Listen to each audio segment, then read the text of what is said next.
it's a common theme. You don't think I understand what you said to me, to me, to me.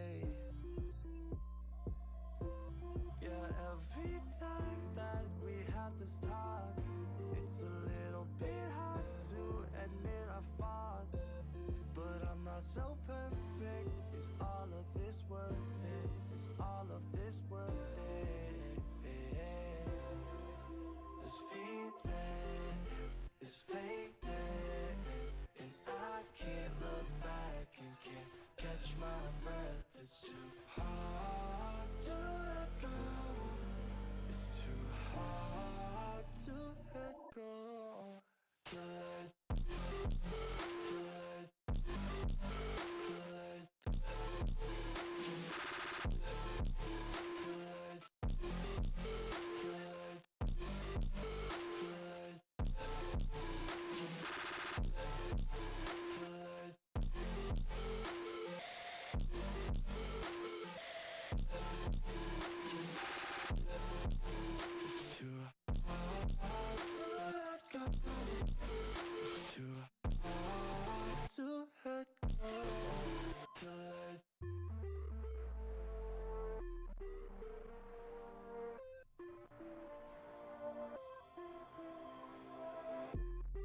look at me, breathing deep. After all the things we've been through, yeah, don't forget the reasons not to let this slip through our heads. Yeah, every time that we have this talk, it's a little bit hard to admit our faults. But I'm not so perfect. Is all of this worth it? Is all of this worth it? This feeling is fading, and I can't look back and can't catch my breath. It's too hard to let go. It's too hard to let go.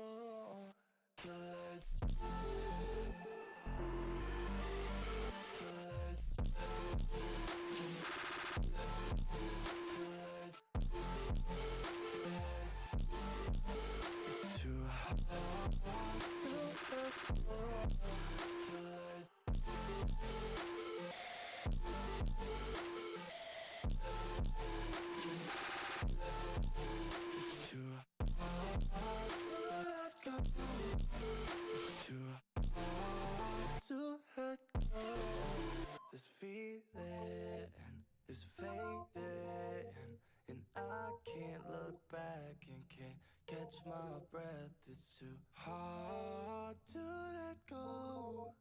It's too hard to let go. To let Too tired to sleep, I can't turn off my mind.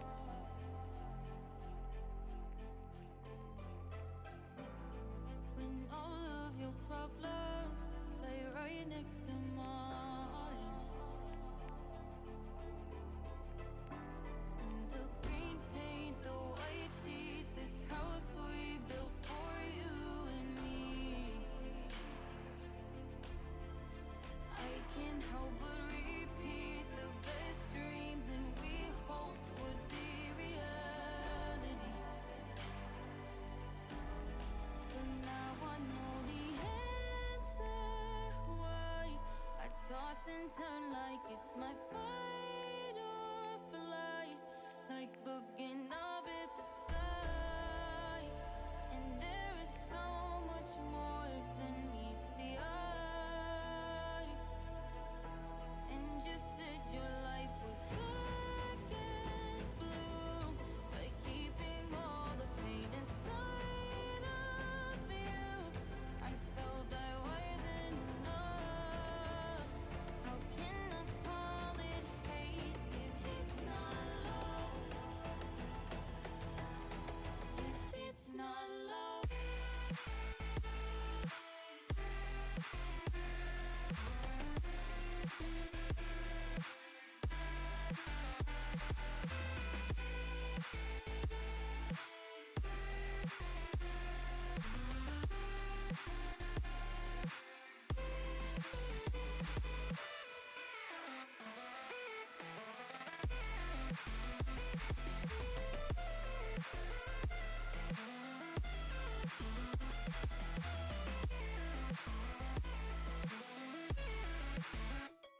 And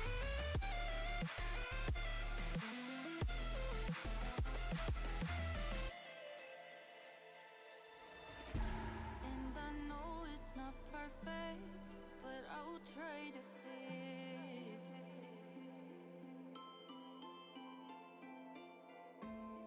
everything we've been wanting, but it is what it is. When you don't act like you cared, and I'm left to clean what we buried.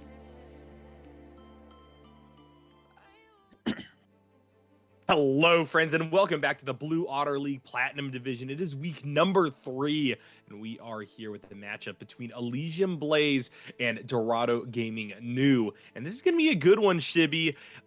We do have Elysium getting the rulebook kind of thrown at them here early in this game, number 1. They've lost 2 bans, but still, these guys are competitive. A lot of familiar faces coming through from various different amateur divisions. See you, Jason Crypt, there in the mid lane for Dorado Gaming in particular. But, you know, we have to get onto the Rift. And first, in order to do that, we got to get through this draft. We'll see what happens, how Elysium is going to adapt to the fact that they cannot ban all that much on Blue Squad's side. And from there, let's get into it. Yeah, interestingly enough, Elysium will be playing with a top lane sub. He's actually a mid lane main. Grand Canyon, you'll see as his name there. So I'm expecting at least a ban or two thrown his way. Right, he plays the Rumble, he plays Silas. He's pretty much a true and tried mid laner for sure. So I think if they ban the Rumble away and kind of force him onto something he's uncomfortable with, Dorado Gaming can definitely kind of get the upper hand here. Dorado, though, playing with their full 5 starting roster. They do have a bit of a tough match ahead of them, as if you're looking at the rank distribution, Dorado, generally all plat players. This is plat league, but with Elysium, one of their players, I believe Idris is how we're gonna say his name, is actually a diamond 480 carry. So they might have some tough battles ahead of them in that bot lane. And you look at Elysium grabbing that Xayah for one of their star carries here. Very, very smart. I see it B1'd all the time, pretty much across all of pro level league, and I think it's super safe pick, provides carry potential. The crit changes have really kind of boosted her, and I think what you want to try to play into is what we've seen is like long range kind of mage support and a long range ADK to kind of harass her out, because that's what she really struggles with. The Jinx coming through for Dorado Gaming New. We'll have to see what goes alongside, but it looks like for the time being, bot side of the map, SWBF and Idris most likely just going to kind of handshake away the early game. Maybe if we see a really crazily dramatic support choice for either of these sides, that will change the narrative a little bit. But right now we're looking mid and top to see where the junglers will want to impact first. And it looks like we got the Arcane Sisters coming through. So no real clue as to what that support is going to look like for Dorado Gaming. But hey, Vi is a high tempo jungler for Ek here in the jungle role. Can kind of just push wherever they so desire and hopefully really deeply impact the map. Now back on Elysium Blaze's side. Xayah Rakan together. We got real familial struggles on the Rift this time around. Yeah, Xayah Rakan locked in, standard duo. The Zac is interesting, right? Received some nerfs early on because of how kind of busted he was with the demonic embrace, full tank, and how much damage he did. They're gonna support this Jinx with a Thresh, what looks like here. I don't agree with the Vi pick. I hate seeing Vi into Xayah because she can pretty much cancel your ult with hers. And if you're playing an ult for ult trade, you can just play Jarvan, you can play somebody else, right? There's better champions that have lower ult cooldowns that provide different CC follow-up, right? You can ult Xayah so that she uses her Featherstorm, and then you can EQ follow or vice versa. You can at least, try to play the mind game here. But in reality, Vi is just a press R button. And if Xayah is going to R it, she's going to go in. She's not going to have anyone else to support her. Unfortunately, I think Dorado is going to have to kind of start drafting all in here, right? Akali, these very backline divey champions kind of support this vibe she goes in, because right now Elysium, they have a very safe composition. Zac is a lot tankier if he goes in. He's a revive passive. He just has a better way of getting into the fight and kind of surviving and getting out. Well, as Vi, she's in and she's done unless that lantern is there for her. But if it's there for her, then Jinx is going to be kind of left out to dry. This is one of X specialities, though, so perhaps the Vi will just be able to get a little bit of value by virtue of it being so comfortable for the jungler of Dorado Yeah. Gaming New. But I do think your concerns are really going to show here, and you cannot really try to test Elysium Blaze. This is a team that is currently 2-0, 4-1 in their game standing, so pretty dominant. Meanwhile, Dorado Gaming New, they've gotten to 2-0, they've also gotten 2-0. They're sitting at 1-1, definitely pretty far down the standings. And if you want to be able to build that bridge up to the upper half of the division, you need to make sure that you're making big statements early on in these best of threes. And this is the time to strike, while Elysium is down 2 of their bans. However, I still think, or 3 of their bans, in fact, I still think that, oh no, it is 2 of their bans. I cannot do math. This is why I'm play by play. Yeah, they are down 2 bans, but they're just drafting really well, right? It feels Yeah. like the Karma, the Lulu, the Udi are taken away. Like, all right, cool, that's fine. You finally take the Rumble away from, Elysium's top laner or top lane sub, who's actually pretty much a mid laner through and Yeah. through here. I think he's gonna have to be put on something they may not have practiced. He's probably leaning back on that Rumble, so that's a good punish. I like the fact that they punished Elysium not taking their top laner early and instead taking the jungler. But now you're drafting Azir. You've got a Hecarim coming in, so this is potentially a Zac top now, or even Zac mid was what we've seen can go. I don't think it'll go mid into Azir. I don't think that's a good matchup. Although I do believe we're on the nerfed Azir, correct? I believe we are, but hey, this is a playmaking champion that competitive players are going to bust out at the slightest opportunity, right? This is definitely a pick that will be cut down in their individual carry potential and power budget. But I still think that with the Jinx on your roster, you have a really good shot at getting enough damage in, even if Azir can't necessarily push through all the magic themselves. Meanwhile, on Elysium Blaze's side, we're seeing their full lock-in roster. That's 3 junglers, a Xayah, and a Rakan. Yeah, I mean, they're throwing me for a loop right now. I guess we might actually see the Zac mid and the Olaf top, Hecarim jungle. I mean, you've just drafted really 3 beefy guys, right? 2-3 people that could pretty much has an unstoppable get it, right? Hecarim and Olaf are both unstoppable. One during their ult, both of them during their ult.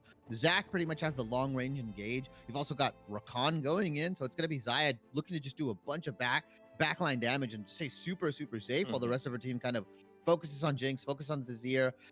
Dorado New have a very long range composition, although I don't see what the last pick was here. Getting some confirmation. I'm not actually. Oh, there we go. Tryndamere. It says Ek Oh, in the draft. So that's going to be an interesting pick as well. Probably going to be going top. We got the Azir there in the mid lane, a little bit more stratified in general on Dorado Gaming side. And Trend is a very annoying champion, kind of been coming into the meta recently, but not even necessarily in the top lane role. A lot of Trend to mid has been locked in at all levels of play. But, this could be a really good call up against Grand Canyon, who, as you noted before, Shibby, is someone who's a little bit uncomfortable going into that role. And you also have to look at the play history of this participant, right? I've casted in the OCL for a while now, and they were on Elysium Valor, who recently, unfortunately, folded as a team. So that could be the case why they're freed up tonight to play, right? But the thing is, Elysium Valor was kind of rolled every single game that they played in that division.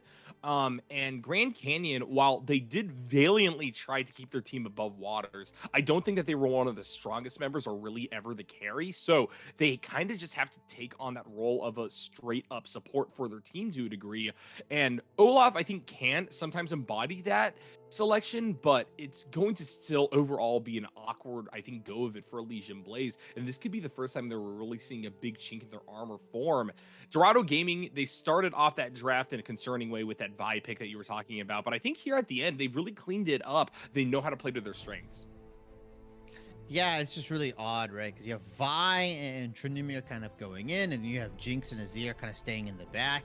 These 2 sets of champions kind of oppose each other in how they want to play the game, in my opinion, right? Like, you want to. I was thinking more Akali. I know Azir can go in, right? Trima Shuffle is still available. He's kind of turned more into a bursty kind of champion rather than that sustained, long range, like attack speed heavy Azir that we've seen that he gets the bonus from. So maybe they know something I don't, where they're just gonna kind of go 3-man in with the Azir, with the Vi, with the Trend.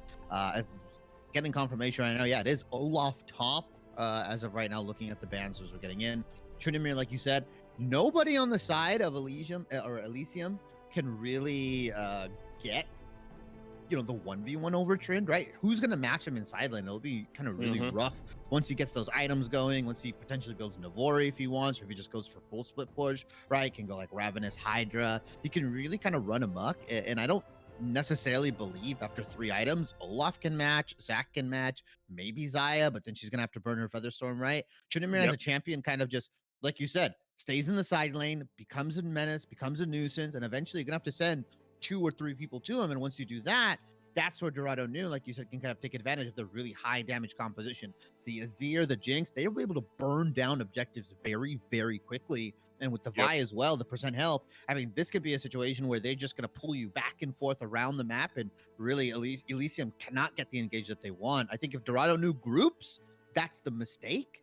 If they just pick and pull them apart and run them everywhere around the map, that's where they're going to get their advantages. And then they can group and win the team fight. Yep, for sure. I think that right now Dorado Gaming New is somewhat on top regarding their draft and just the dynamic of their team. And that's kind of surprising given the fact that they got Zaya Rakan onto Elysium Valor side, one of the strongest duos bot side right now. And you have a lot of engage for their con to follow up on or kind of initiate and then get defended from the blow black from Dorado Gaming side. The issue that I have, Shibby, is just that I don't really think that these are very many winning lanes straight up, right? The Thresh is going to do a good job keeping down Idris and Homie there in the bot side of the map, especially pre-level 6. The Rakan basically is just going to be a sitting duck if they blow their WE to try to get poked down. And you can't all in a Thresh, right? Because you just immediately get swept right back out by the Flay. And then when you look mid, sure, the Azir blind probably, well, the Azir theoretically blind, because I don't think anyone was thinking that it was going to be OP heal switch on Zac mid, right? But the Azir virtually blind kind of is an odd pick given the dynamic of this champion getting nerfed and just generally falling out of favor with a lot of other really viable AP threats there that are very stable in what would ostensibly be a blind pick.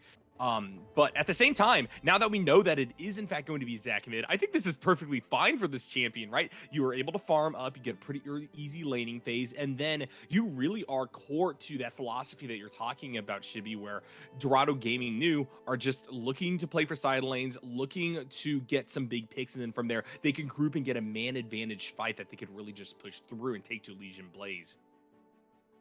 Yeah, and I think just one thing to know is that Killswitch has been playing a decent amount of Zac mid. He's got an 83% win rate on it right now in solo queues, so it's not something he's whipping out that it's kind of like a one-time thing. I think this Zac Hecarim combo has probably terrorized solo queue a bit recently. If you're in plat or gold, right, you're looking at it. I think there's a lot of dive potential, and I think you can punish this Azir, right? Or you can just kind of ignore the lane completely and say, you know what, I'm going to focus bot lane. We're going to get our Zaya Rakan head. We're going to play for dragons. We're going to kind of force the issue, increase the tempo of the game, and not let this Jinx, this Azir, this Tryndamere like really hard carry and get to that late game carry standpoint where they can just start kind of outvaluing these champions on an item per item basis, right? I think Zaya Rakan is a winning lane, in my opinion, right? I think you have to be really good on this Thresh if you want to, like, you know, flay the W. See, like, the mechanics will be tested, right? It is a skill check. If Dorado News support here can flay it back, can really kind of, you know, stack on with the ADC, can play like pretty much right on top of them and have that flay ready, 100%. I mean, this is a one lane for them, but that's a lot harder to execute, and not a lot of supports will play on top of their AD carry. Traditionally, what they're taught is to kind of play parallel, right? So that they're always kind of threatening multiple spaces. But I think that the quickness of Elysium's bot lane and just kind of how much power they have at 2 items, it can force the issue. I just want to wonder how this Olaf top is going to fare, right? This guy doesn't play top lane. He doesn't have an Olaf game from what I've seen from his solo queue. He's a mid lane player. His Rumble got banned out, and he has to go up against Tryndamere, who, if you give him an inch, he will take a mile, Nyarko. And I think that's what's going to be rough for them. If they can kind of stifle the bleeding and really, you know, make sure that, hey, Grand Canyon is going to be safe in the top lane. He can play weak side, and this kind of Bash Brothers squad of Hecarim and Zac can gank bot lane and get them ahead. I think, you know, Elysium has a very good win condition. They just kind of have to be, they're on the execution heavy side, whereas Dorado knew they can kind of sit back, relax, and as long as they don't give up too many kills, they'll be fine coming later into the game. All right, well, let's get to it, Shibby. Game number one about to get entered into the history books. Elysium Blaze versus Dorado Gaming New facing off in this week 3 of the BOL Platinum League.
Hey there, space boy, moving through the galaxy.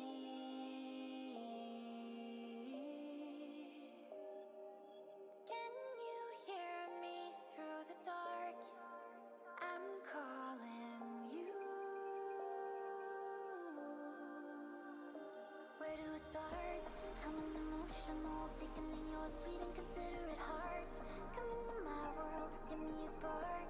Time to land and visit the planet. Give me your trust. I wanna make you sure I'm the reason to come back here. Just don't linger too much, 'cause you're a stranger, baby. So come get to know me. Don't be a stranger now.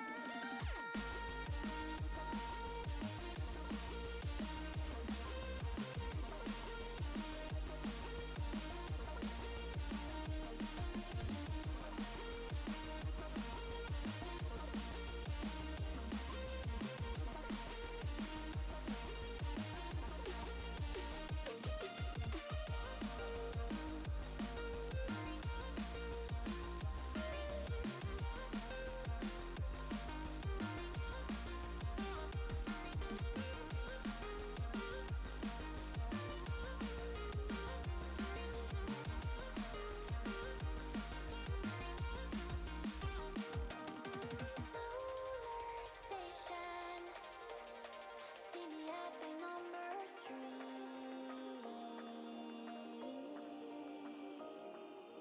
Can you kiss me in the dark? I'm wanting you.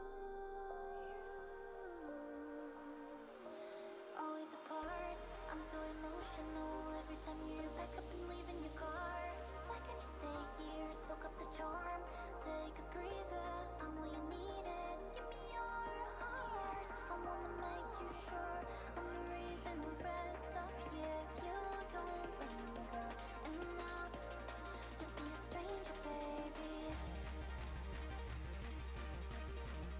So come get to know me.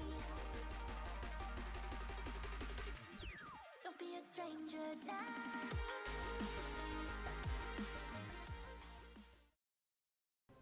Hello, friends, and welcome back to the Blue Otter Platinum Division. It is Elysium Blaze versus Dorado Gaming New to start us off for the night in this best of 3.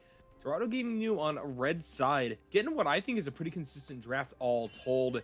Maybe a few picks that are a little bit behind the 8 ball when it comes to where the metagame currently stands, but Shibby, We got a real mess on Elysium Blaze's side, and while I do think that this can be a comp that leads them to victory, there's a whole lot of unknown variables that we have to see in terms of how they take to the Rift. Grand Canyon topside, in particular on this Olaf, is going to be a big deal, given that Moonshot has drafted on the enemy's team a big carry for the side of Dorado Gaming that I really think Elysium is going to struggle to answer unless this Olaf plays to their best. Yeah, I don't want to call Grand Canyon a liability right now. I think it's a little too early. But I mean, if you don't have the matchup knowledge, top lane I think is the most brutal lane when it comes to kind of matchup familiarity. Most of the time, junglers ignore it, right? Your bot lane is a lot more important. Mid lane is a lot more important, especially with the Zaya Rakan. You kind of want to play towards it. You want to support it. You want to make sure that it kind of gets out of lane pretty nice and healthy and out ahead of this Jinx, who's opted in for Ghost Flash here. And I think, like I said, Grand Canyon's gonna have to prove himself. He's gonna have to be the weak side king for right now and kind of take whatever Moonshot is giving. I think one caveat though is that even though Moonshot is playing top lane for Dorado, no, he's in solo queue at least, a bottom laner. So I guess both of these guys are kind of off rolling. Although Dorado knew this is their starting five. They're not playing with any subs. They're not playing with any emergency subs like that. So this is who they've decided to play each of these roles. So they must have some confidence. They must have been scrimming. Who knows how much they've been, Elysium has been scrimming with Grand Canyon in the top lane, right? Prior to this, as I believe this was like a kind of a pseudo emergency sub, or it wasn't notified, hence the rule booking or rule sharking. So I think for right now, play towards that top lane if you're Ek and just kind of get him super far ahead and make this tournament just an absolute menace. Kill switch though on this Zac, relatively healthy against the Azir because of the blobs, and right now Grand Canyon looking to trade onto Moonshot.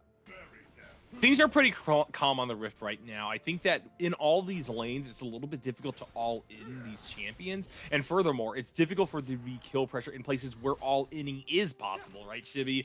Jason Crypt can use this range advantage in the mid lane to continue to poke down kill switch. And in fact, they are up a level right now and have been for quite a while. But the problem is, it's a Zac, as you said, very, very healthy. Meanwhile, on the top side of the map, Moonshot and Grand Canyon, yeah, they're trading blows back and forth, but both of these champions have decent sustain. Both are flash ghosts, so it's very easy for them to get out of trouble as well. And we've already talked about the skill issue bot side of the map, right? If Zen can prove early on that they're able to go for the flays, as they do kind of bungle it a little bit right there, alongside missing the death sentence, there is a good chance that Dorado Gaming New could try to stay safe in the future. Right now, Grand Canyon having to put both of those summoners I was talking about to good use to get away from X gank. And while Chihuahua is going to rush top, coming in like a comet, they will not be able to get anything. And they too burn Ghost to try to get in there.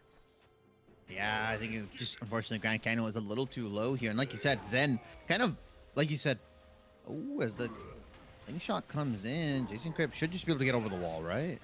Yeah, they have the flash available, has to burn it. I think they were trying to preserve it for a little bit longer, thinking maybe Kill Switch and Chihuahua didn't have the damage, but you got to respect the Hecarim at the end of the day, and the Zac CC as well can be a really rough thing to deal with, and so bye flash on the Bird Wizard.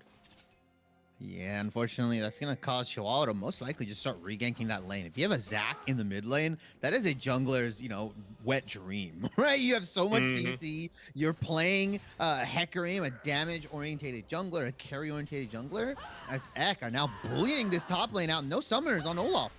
This is a really good call by Dorado Gaming. New Moonshot is being taken low in that fight, but not low enough for them to actually risk giving a fadeaway kill back over to Blaze. First blood picked up by Dorado Gaming. Yeah, really smart, right? Burn the summoners, regank, kind of clear some camps, and then come back top. I think the wave management has been pretty good from Moonshot, whether it's been intentional or not. I can't exactly say, but keeping that lane frozen, keeping it at a point where, it kind of forces Olaf to kind of walk up, shove the wave in, clear it with his abilities, and if he does that, then Ek can just be there ready to kind of capitalize. As Homie might be okay here, actually. Eats a death sentence, a lot of damage, but, nothing to worry about. Rakan's mobility, still one of the best in the game here, and right now, the bot lane of Elysium Blaze here, getting a turret plate. Yeah, that's a really good thing for Elysium Blaze. They're sacrificing a little bit of health on Hobie, but knowing that the reset's going to come through, this is perfectly fine. It is a little bit rough that the Rakan was forced to flash there. Zen doing a good job controlling the tempo of that duel under the tower, making sure that Dorado Gaming don't lose any more, but still, Elysium Blaze trying to get back some gold, make up for that deficit that's now been created because of Grand Canyon dying. Across the rest of the board, things are once again pretty darn calm. I gotta say, Shibby, no real vision at all directed towards this dragon either means that we're probably not going to get a whole lot of priority in that direction. What I'm really looking to see is Dorado Gaming continue to put the clamps down onto Grand Canyon and company. Still, no summoner spells available. However, the Hecarim is actually the first one up here. Moonshot just trying to get down onto the Olaf before Ragnarok becomes available. Has to eventually just flash out. The Horsey does a little too much damage, but Ek is also hovering here in the Tri-Bush. And if we see Chihuahua go for the reset that they were just trying to cheat for, there could be a chance we get a big fight. Actually, Moonshot just gets level 6, runs in with the Undying Rage, and a 2v1 goes totally in their favor. Yeah, they're not paying attention to EXP, right? Grand Canyon dying top is homie. Yep, see, gets the W. Wait a minute. Ooh, a lot of damage back and forth between these two players, but at the end of the day, Dorado Gaming New come out pretty favorable in that trade. Emperor's Divide mid lane now burned. Jason Crypt trying to not kill switch towards the tower, not able to do enough damage though. Gets the Let's Bounce out of the Zac, but not much else. Yeah, they're just not paying attention in that top lane. Grand Canyon dying, misses a minion wave, is definitely not going to be level 6, before Moonshot here. The regank was a bit overconfidence from them, but I like Moonshot kind of taking his chances and, I'm level 6, I'm just gonna go for the solo kill. I know you don't have any summoners up. I know I can just kind of get out here, and especially if I don't get the kill and they kind of try to 2v1 me, Ek is here in the mid lane as now OP kill switch, a flashless and Emperor's Divideless Azir still unable to get the kill onto him, unfortunately. I think that elastic slingshot hits, probably a different story. Yeah, certainly. I think that as it currently stands, Elysium Blaze are just kind of fishing for fishies, not quite able to haul in the big catch, though. Eventually, I do think that their tenacity will pay off. They're going to be able to get something and hopefully push themselves onto the map because of it. But right now, BOL is very much in Dorado Gaming News court, especially topside of the map. Moonshot is really just developing a massive lead over the Olaf. And we already talked about the concerns about what this means for Blue Squad late game, right? It's going to take multiple champions to take this guy down. And even then, Flash Ghost could be the case that you just can't actually take the Tryndamere out, given the fact that they have great escape potential. Yeah, and my man is struggling in the top lane. He went Warden's Mail Rush on Olaf. When you're building tank on the Olaf, you're not playing to win lane, you're not playing to kill, you're just playing to survive at that point. The 2-0 Tryndamere, most likely gonna go Kraken Slayer. I could also see the Gale Force being popped in here, but into this kind of double or 2.5, nearly triple tank setup, Kraken Slayer would be pretty solid. But that added Gale Force just provides the mobility, provides the backline dive if they want a team fight. As Jason Crypt, he's just getting hit, unfortunately, by these really nice Qs from Zac. He's queuing the minion first and then autoing Jason, which is kind of the way you have to do it. And that's kind of your only sort of damage output there. You spam the W once you get that done, and that's kind of your trade, and you kind of walk back, pick up your blobs, and hope that you can just out heal Jason Crypt and his potions or whatever he's got stocked in there. So regardless of the melee to range matchup, Killswitch has been playing and keeping this very even. And that's a big boon for Elysium Blaze's side. The unfortunate thing is that you look at that imbalance with what's happening top lane, and it just becomes a matter of the draft not really favoring Elysium Blaze, right? Sure, Killswitch is doing a good job in that matchup versus the Azir. They're getting even farm. They aren't dying. They're pressuring a lot of summoner spells and abilities out of the Bird Wizard. But at the same time, Shibby, they are getting 2 kills like no Tryndamere topside. Moonshot is just leaps and bounds ahead on that front. The only other consolation prize that Elysium Blaze has is the fact that Chihuahua has just kind of decided we're going to weak side that top. We're just going to farm up, and hopefully from there, I can make a statement later on as this Hecarim already trying to push towards that 20 CS gap between them and XVi. Yeah, they definitely saw this Hecarim bottom lane. He went over the ward at the last couple seconds here, but unfortunately, because of that, now they're going to take this guy's down. They're going to rob him blind here in the Arco. Hecarim's not going to have anything to really farm. That's all he's been doing. Oh, this Ek is going to go for Grand Canyon here. I don't know if you can contest this, Olaf. Maybe Yeah, I think that was more... Yeah, I think that was more that Grand Canyon tried to go for Eck, and unfortunately, they just massively overstepped in that play. Had to burn Ghost to get back out, and that's once again just leading to the awkwardness of the situation topside of the map. Eck is getting advantages back. They have the Rift Herald in their back pocket as well, so any gank here on out is going to be even more valuable for Dorado Gaming New, and I really do think they're in a great spot here, Shibby. Clearly, the gold gap is not so much that I'm concerned Elysium Blaze just doesn't have a pathway back in, but it's going to take some smart play on that front and a lot of coordination, I think, for Blue Squad to really get something here. It's a bit concerning when you kind of have like nearly triple scaling lanes. I'm going to say Tryndamere kind of is strong in that early to mid game if you play towards him, which is what Eck did. But really, this is Azir and Jinx are going to take time to scale as now OP Kill Switch is going to drop that slingshot. Oh my gosh, Zen getting back over the wall, and the box is actually going to block Chihuahua after that onslaught of shadows from getting out from under that turret. He's out! Big turnaround, Dorado Gaming New with a massive turn back, and they get another kill under the belt. No kill on Zen, burning so many cooldowns just for the support, and he still gets out alive. A beautiful Emperor's Divide to kind of save his support here and snag a kill. Really nice play, and it feels like Elysium, they're on kind of the back foot here. They're kind of pressured to make some sort of play, and they're inting as because of that play right now, because of the roam, the consolation prize now is they're going to just dive this Olaf. And that's just a disaster. Dorado Gaming New playing the map perfectly. They know their macro. More gold into this They are play. not look. Yeah, they are not looking like the 1-1 team here. Elysium Blaze just seems so mortal in this game, even when they dominated earlier on in the season, Shibby.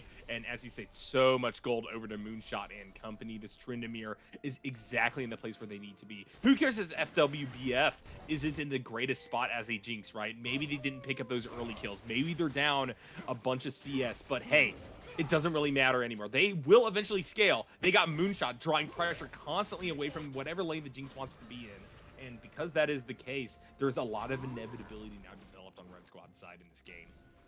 I think it just goes to show you how important one player can be towards a roster and like kind of, you know, what happens when you have to sub somebody in, maybe somebody that doesn't play the native role, right? The sub, ideally you'd want a top lane sub, somebody that can play weak side, somebody that can play tanks like Sion, like the Ornn, and just kind of absorb pressure. But taking an Olaf, that's not an absorb pressure kind of champion. That's not a weak side necessarily champion. That's somebody that wants to win the 1v1, that wants to establish lane dominance, and you're going against somebody like Moonshot, who is Dorado New's designated top lane here. You can just see the kind of night and day difference. And right now, they're going for this dragon here. I like this play. They know they're ahead. They know that Tryndamere is just so strong at the moment that he can kind of just dive your backline. So one false move is now the engage is in. Yeah, Killswitch gonna pull the trigger. Emperor's Divide already forced out. Not a big knockback, but that's enough to stratify this fight in favor of Dorado Gaming New. As Akram is forced too deep into that play. Jason Crypt gets back over the wall. Grand Canyon can find no footing, and Dorado Gaming New overall get control of the dragon. Yeah, a bit of a hasty engage. The jungler is down. You guys could just start Dragon Zone with the soldiers, and you'll be nice and fine there. A really kind of overconfident engage, and it was a very split fight. They weren't really targeting all the same people, but now, because you've stuck around... Why do they stick around, Shibby? Now look at this. Dorado Gaming New are just once again gonna run through Elysium Blaze. That's 2 more kills flowing over to the Tryndamere, and now the gap is actually unstoppably in favor of Red Team. I'm at a loss for words, right? Same.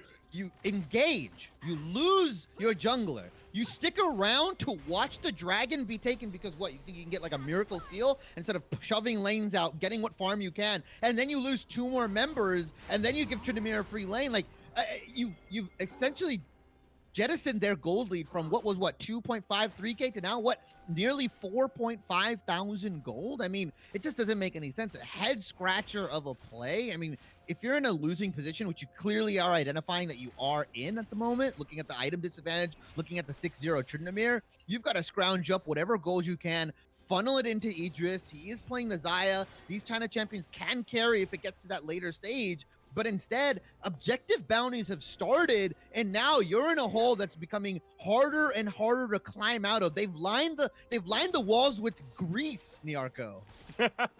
No, truly they have. Dorado Gaming knew just are going to take every advantage that comes their way. They know how to push a winning game. And if Elysium Blaze is just going to fumble the little bag that they have, so be it, I guess. They have now a massively fed Tryndamere just in time with all the priority in the world to go get another Rift Herald, push down another lane, and make it a war on all fronts. As now bot side of the map, Kill Switch just gets yeeted back towards the enemy tower, just has to use her Let's Bounce to get out.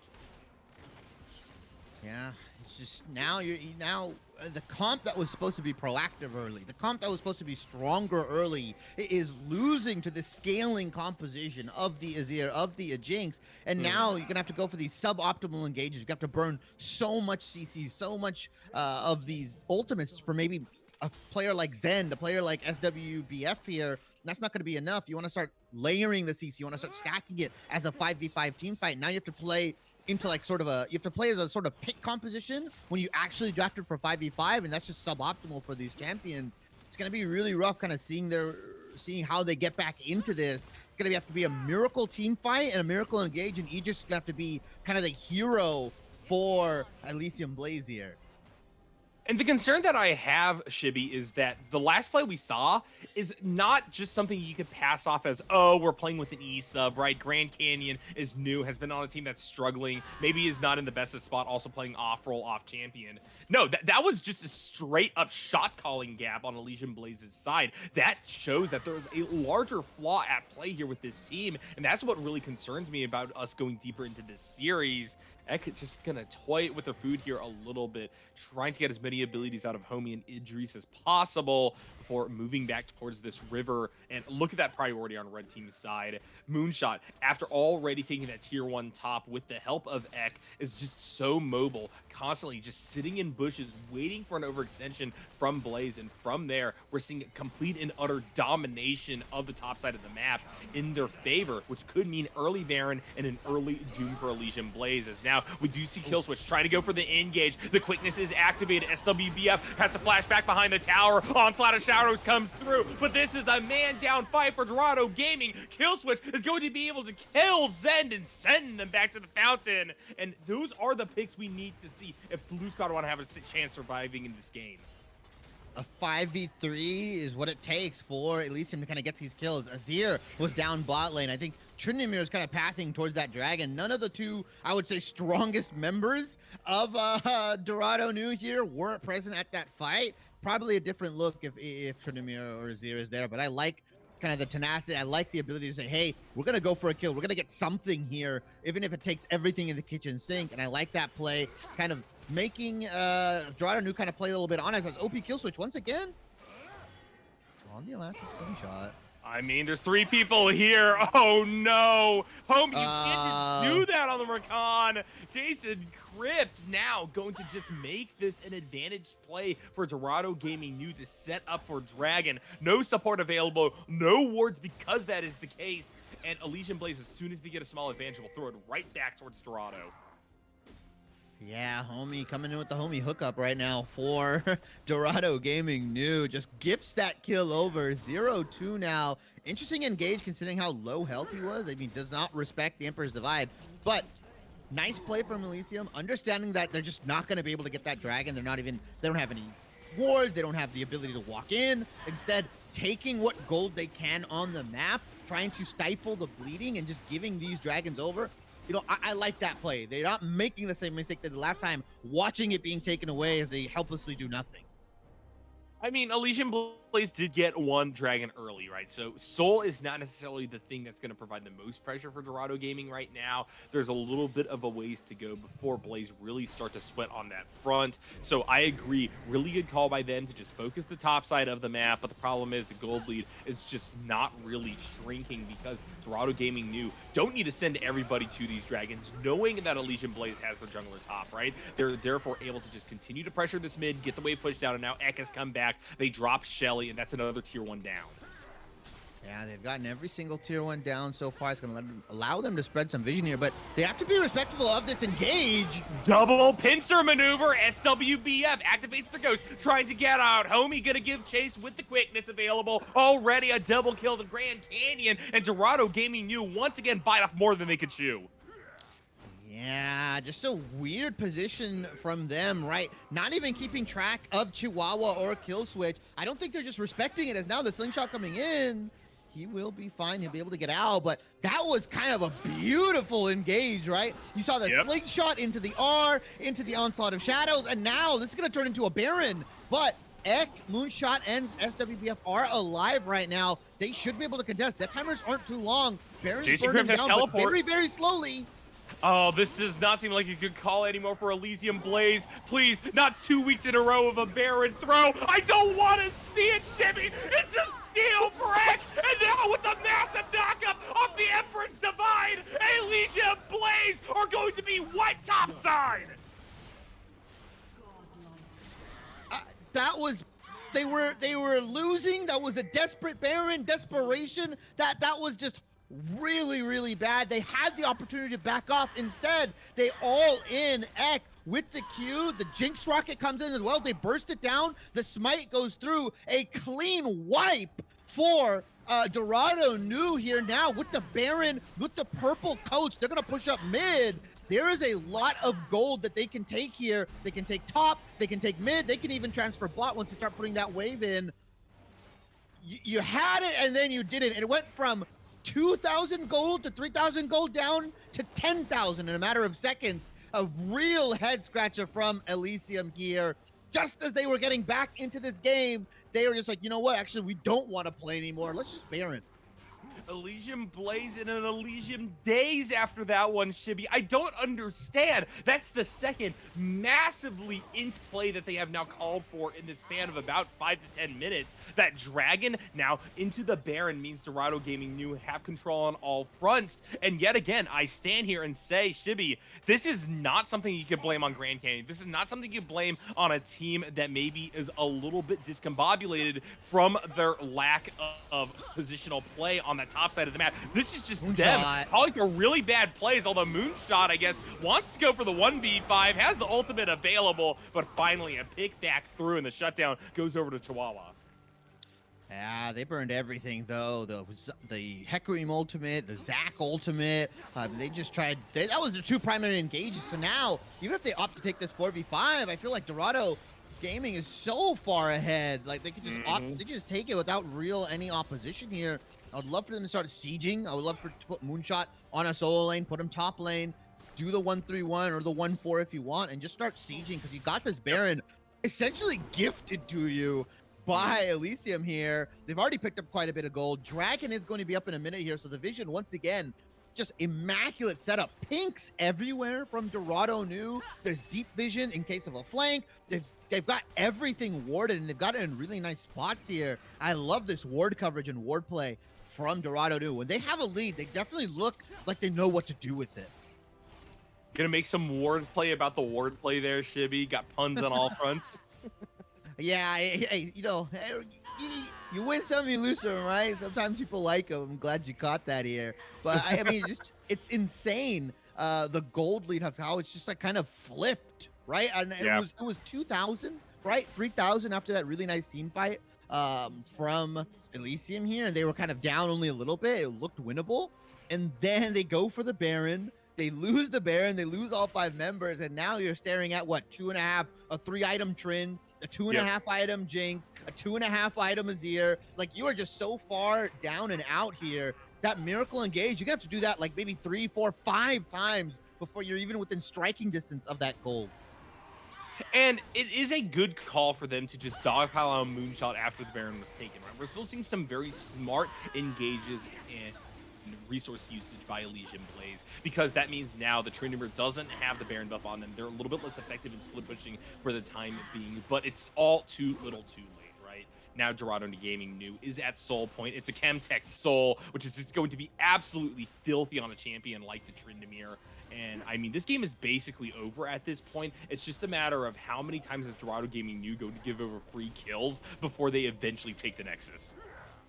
Yeah, Jinx sitting on quite a bit of gold here. They haven't really backed. They've kind of stayed on the map here. Picked up CS, like you said, picked up the dragon, and now this is where Dorado Gaming can kind of look to pick and pull this team apart. They're so far ahead. They don't necessarily have to group as 5 and kind of play into what the one thing that Elysium is really good at, which is like fighting against grouped opponents. As SWBF is now going to back, we'll be able to kind of finish off, I believe, the LDR here and just look to kind of chunk through all these tanks. Gonna probably pick up another component here, but right now, just look across the board. This team is stacked in items. They're just stacked in power right now. I think the one thing they shouldn't be doing is slowing it down. They should keep the pressure up, do the 1-3-1 or do the 1-4, and really start threatening and game end here. Mm-hmm. Do the 1-3-1 and take the turrets down. That's my favorite version of the hokey pokey here, Shibby. This is pretty much just Dorado Gaming trying to go for a chokeout. And really what I want to see from this team as a statement is how clean they play this, right? How well can they, in fact, 1-3-1? Can they get picks? Are they going to just be able to confidently walk into Elysium Blaze's base without a whole lot of conflict going back in favor of blue team?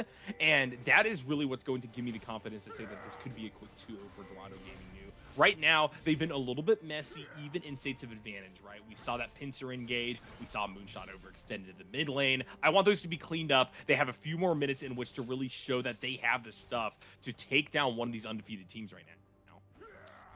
Yeah, I think it kind of starts with what they were drafting, what they're prioritizing. I like the Xayah Rakan prioritization, but I think you got a little too cute when you went for like the Olaf top, this Zach Hecarim kind of combination. It works, and when it works really well. But Grand Canyon, you can't just leave this guy alone, right? You can't. He's your sub, right? He's your E-sub. He's an emergency player. He's not usually one playing with the roster. You got to kind of tell him, like, hey, play a tank, play something that is a little bit more safer and can be useful, because right now he's got Stride Breaker and Randuin's on this, and he's not matching Moonshot at all. Like, look, he's just gonna get run down.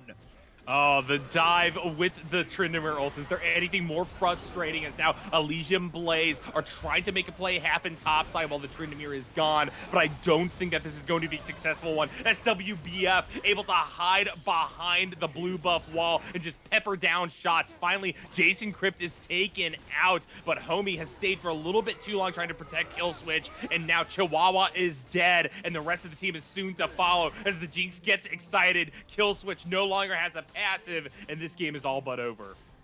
Moonshot just, dutifully pushing that bot lane after the solo kill. The ace comes out for Dorado New. They've got a massive minion wave coming in. Idris, the last one alive here, can clear the wave. The feathers are there.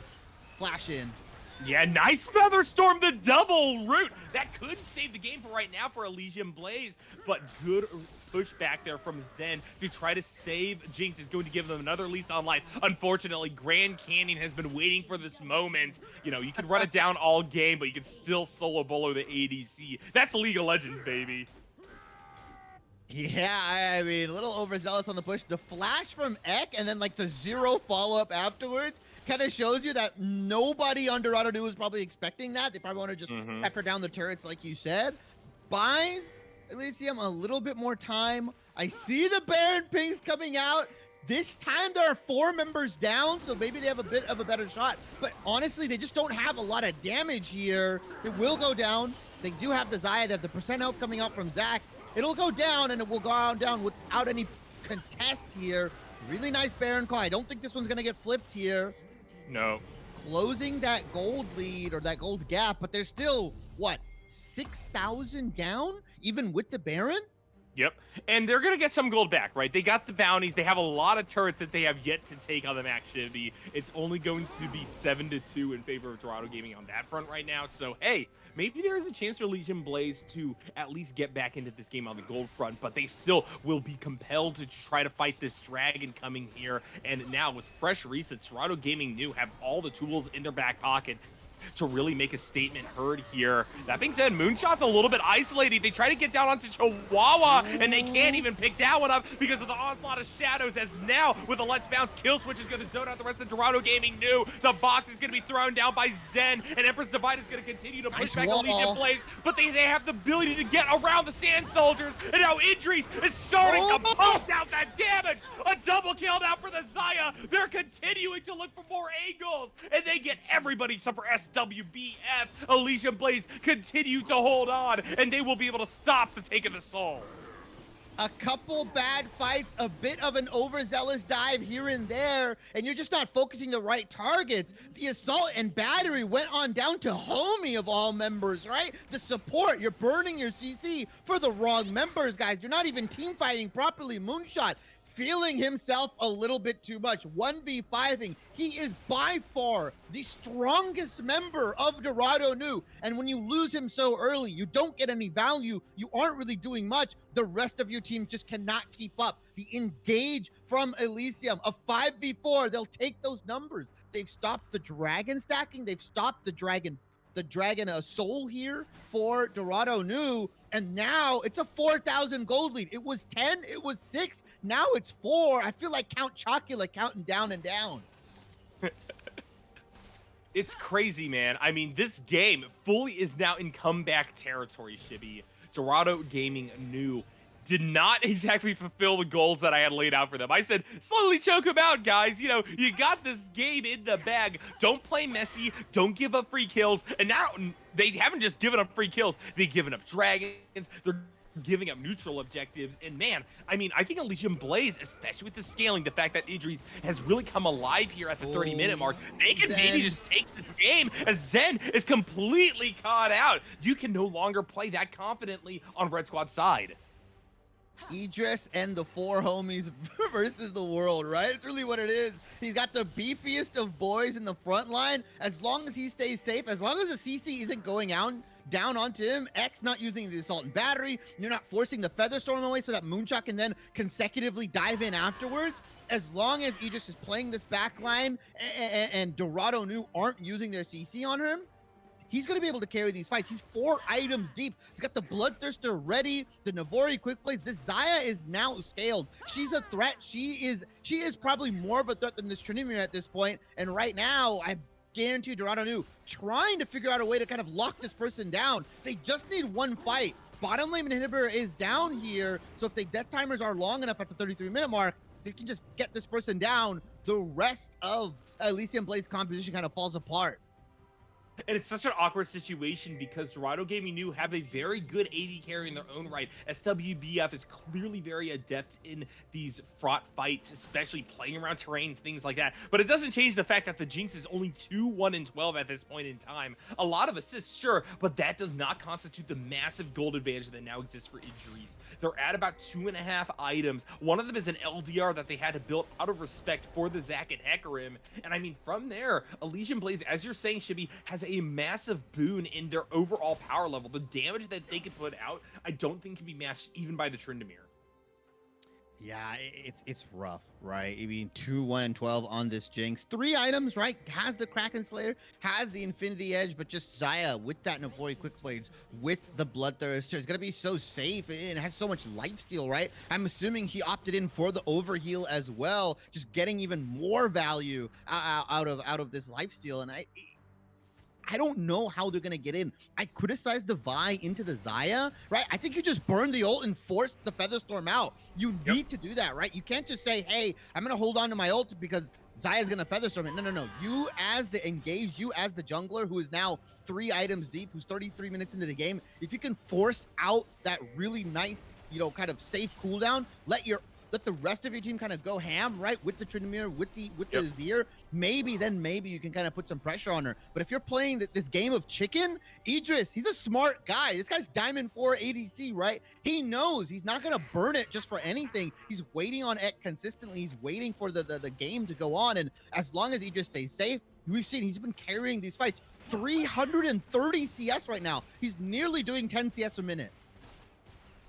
And I really wish that Ek took a page out of the book of Chihuahua or Kill Switch and just acted as a tank for their big damage carries instead of going for a full bruiser build. You just need the durability to dive and maybe survive one round of spells and attacks from Idris and company to get on in, throw down that cease and desist, and hopefully control the pace of the fight, getting Xayah out early. But now the fact that you don't really have that kind of health bar to play with makes it very, very awkward, because who's there to take the abuse? Who's there to take the initial onslaught that Elysium Blaze has? Because their engage is still absolutely absurd, and this is the point in time where their team comp is really beginning to pop off. We criticized it early. We thought that these were all going to just be picks that go in to die, but Dorado Gaming New no longer have damage.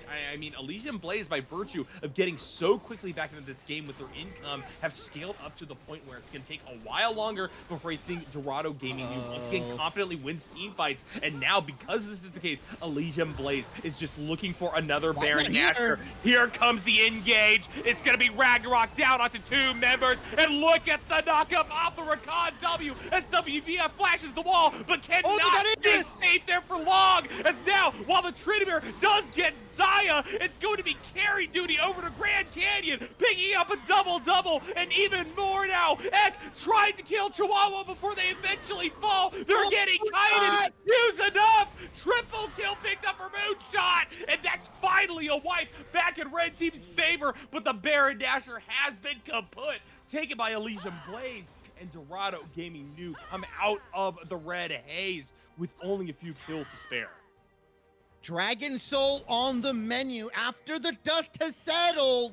Dorado New come out 5 for 3. They're gonna get the soul. The Baron irrelevant at this point, as all the members of Elysium have been wiped here. Gonna make the rest of this team just that much harder to kill. Gonna give them that much more healing and shielding. It may not be the biggest of Dragon Souls, but I really think it's one that'll make this team the difference in these fights, right? It's gonna force Idris to kind of get in. He's gonna have to do more damage. He's gonna have to kind of struggle killing this Trinimir, struggle killing this Vi, right? Who's diving this backline as Moonshot. A beautiful flank, by the way, forcing Idris's Featherstorm out, but also just kind of like sticking onto that backline and letting your team kind of handle the rest. Grand Canyon almost popping off there. Maybe one more item, and that might be a different story. I mean, at this point in time, Elysium Blaze have kept the gold relatively even. I think that they're going to continue to do so prior to a big fight, but Dorado Gaming New have to understand the power of the Chemtech Drake, right? They have to understand that they are ostensibly up, I would say, 7,000, 8,000 gold at this point in time, just in terms of the stats that they have developed, combined with their natural gold lead that exists. That being said, this is a little bit overconfident from Ek being alone there in the mid lane. So this pick back, I think that's going to come through for Elysium Blaze. Once again, could be a disaster for Dorado Gaming. But what a beautiful lantern. We were worried about Zen going for the Thresh, saying it was a skill matchup, but clearly they have what it takes. They're going to be able to save the Vi there. And even as Ek is taking an awkward route back towards the rest of their team, Emperor's Divide is going to provide the second layer of defense. Yeah, but all the meanwhile out there chasing Moonshots, pressuring this top side. He's fulfilling the dream. Yeah, the cease and desist from back. That's going to stop the backs. Chihuahua just calls to go in with the onslaught of shadows. But even if Dorado Gaming New lose all their members here, Tryndamere is still pushing deep into the base. Grand Canyon is here, trying to answer back. Teleport's being forced out in order to save these Nexus towers. But Dorado Gaming New, once again, find big footholds on the map off their macro play. Moonshot is actually just going to stay here. They have the Undying Rage. They're probably going to be able to escape even after taking the second inhibitor. They're actually looking for more. They just want to go fully in. GA popped. As I said, this is still absolutely wild as Moonshot is in fact going to take down Olaf. OP kill switch just has to walk back. It's now up to Chihuahua to try to kill the Tryndamere. And even so, this champion is just able to heal up so much. Oh my god. And I thought he blundered there because he popped the ultimate with his GA active. You'd have loved to see him pop it afterwards, but he's going to get out with the inhib. He gets double out. Inhib. Wow. Impressive stuff. I mean, items. You know, whenever we say limit test, Chibi, it typically means like, oh, this person died going as deep as possible. That was a limit test that Moonshot passed with an A+. I've rarely ever seen that happen. Yeah, I think you just sell the GA here, right? You're not going to get too much value. Mhm. He's no boots at the moment, so he's really, really slow. He's All got right, ghosts. Why goes do for you the boot? Zerker Greaves. Yeah, I mean, he opts in, sells the GA, buys the Zerker Greaves. Don't know how much gold he actually had in his pocket. Yeah, only 1,500, so he couldn't really build a full item there. I would have loved to see maybe like a Mercurial Scimitar, something to kind of get away from any kind of CC that they have potentially, but I'll take the Greaves. I'll take the Berserker Greaves. I'll take a little bit more attack speed. Double top and bottom inhib right now are taken on the side of Elysium. And although they have Idris winning these fights, you've got no answer for Moonshot. Because if Nope. Idris is matching Moonshot, then the rest of Dorado Nu will be able to take the 4v4 easily. They're caught in a very big pickle right now. Elysium, some solid plays, some solid punishment on these over aggressions, but now they have to make this decision. Who do we send to match Moonshot? How do we stop this split push threat? Are they going to send 2? Are they going to fight 3v4? They have no real ways of they have to pick and choose, which is really rough for them.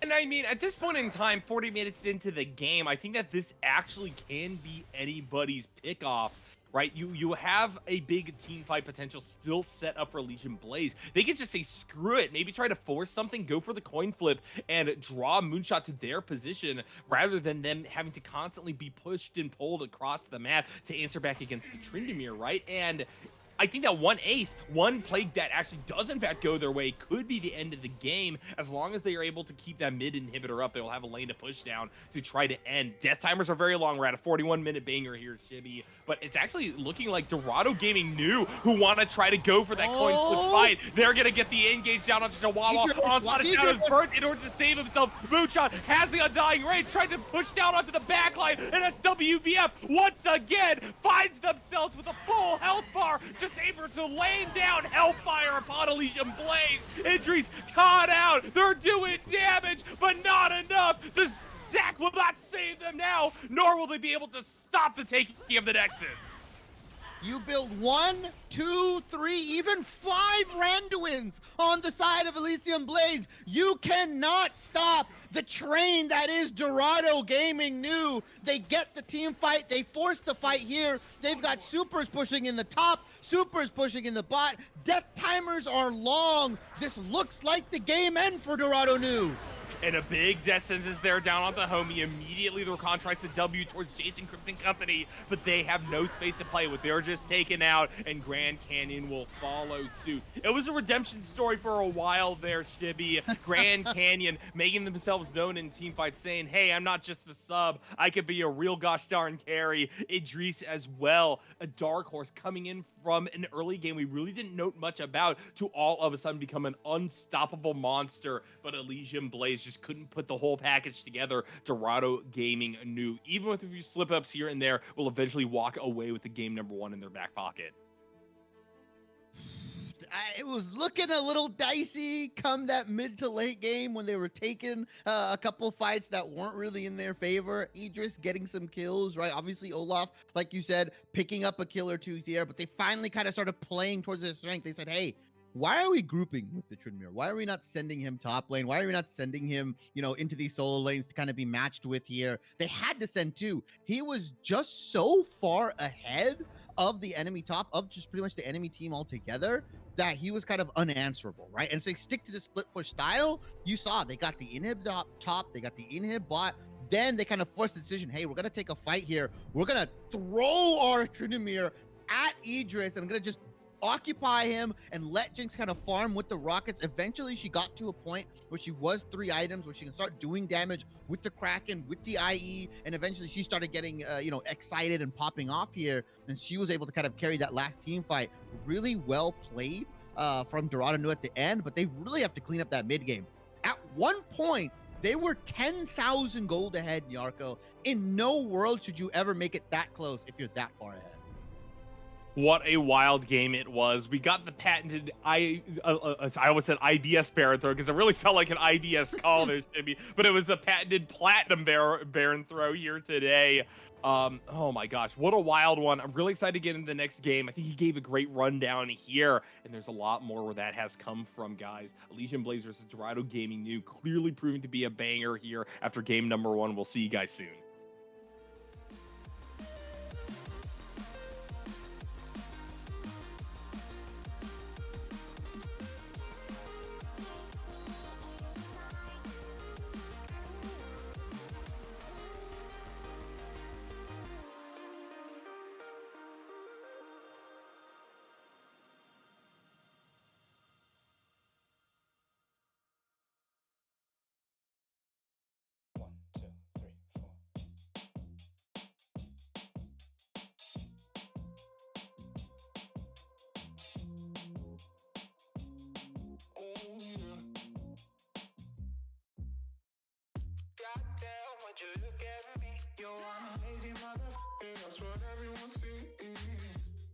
funny how you wanna be the best, but you can't even get up and get dressed.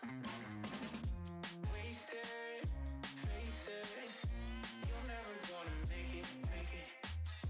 Rockstar, you won't get far. I know you're confused. People tell you you can be anything you wanna be. Wanna go to outer space, superhero in the streets. Damn, what a lie. What a time to be alive. How have I survived? That's the battlefield. 1974.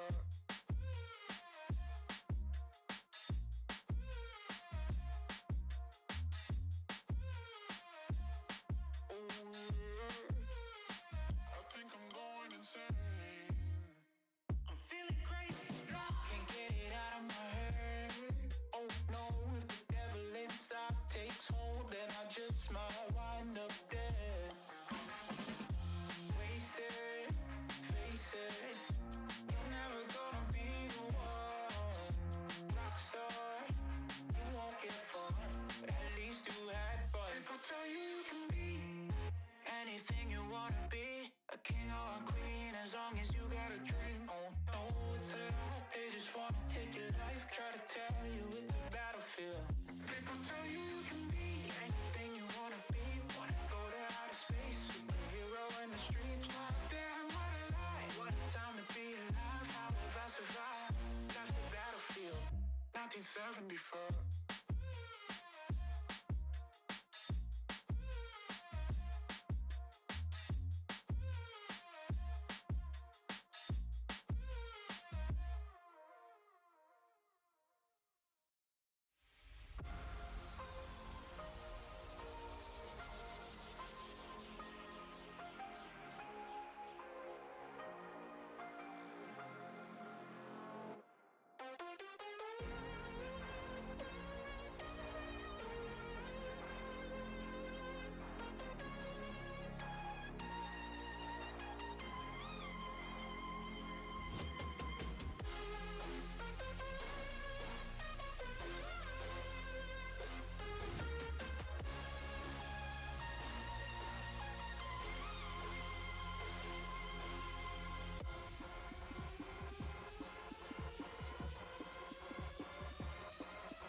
Hello, friends, and welcome back to the Blue Otter League Platinum Division. It's Dorado Gaming New versus Elysium Blaze, or as the draft wall says, Doggin versus LEB. How you feeling about this one, Shibby?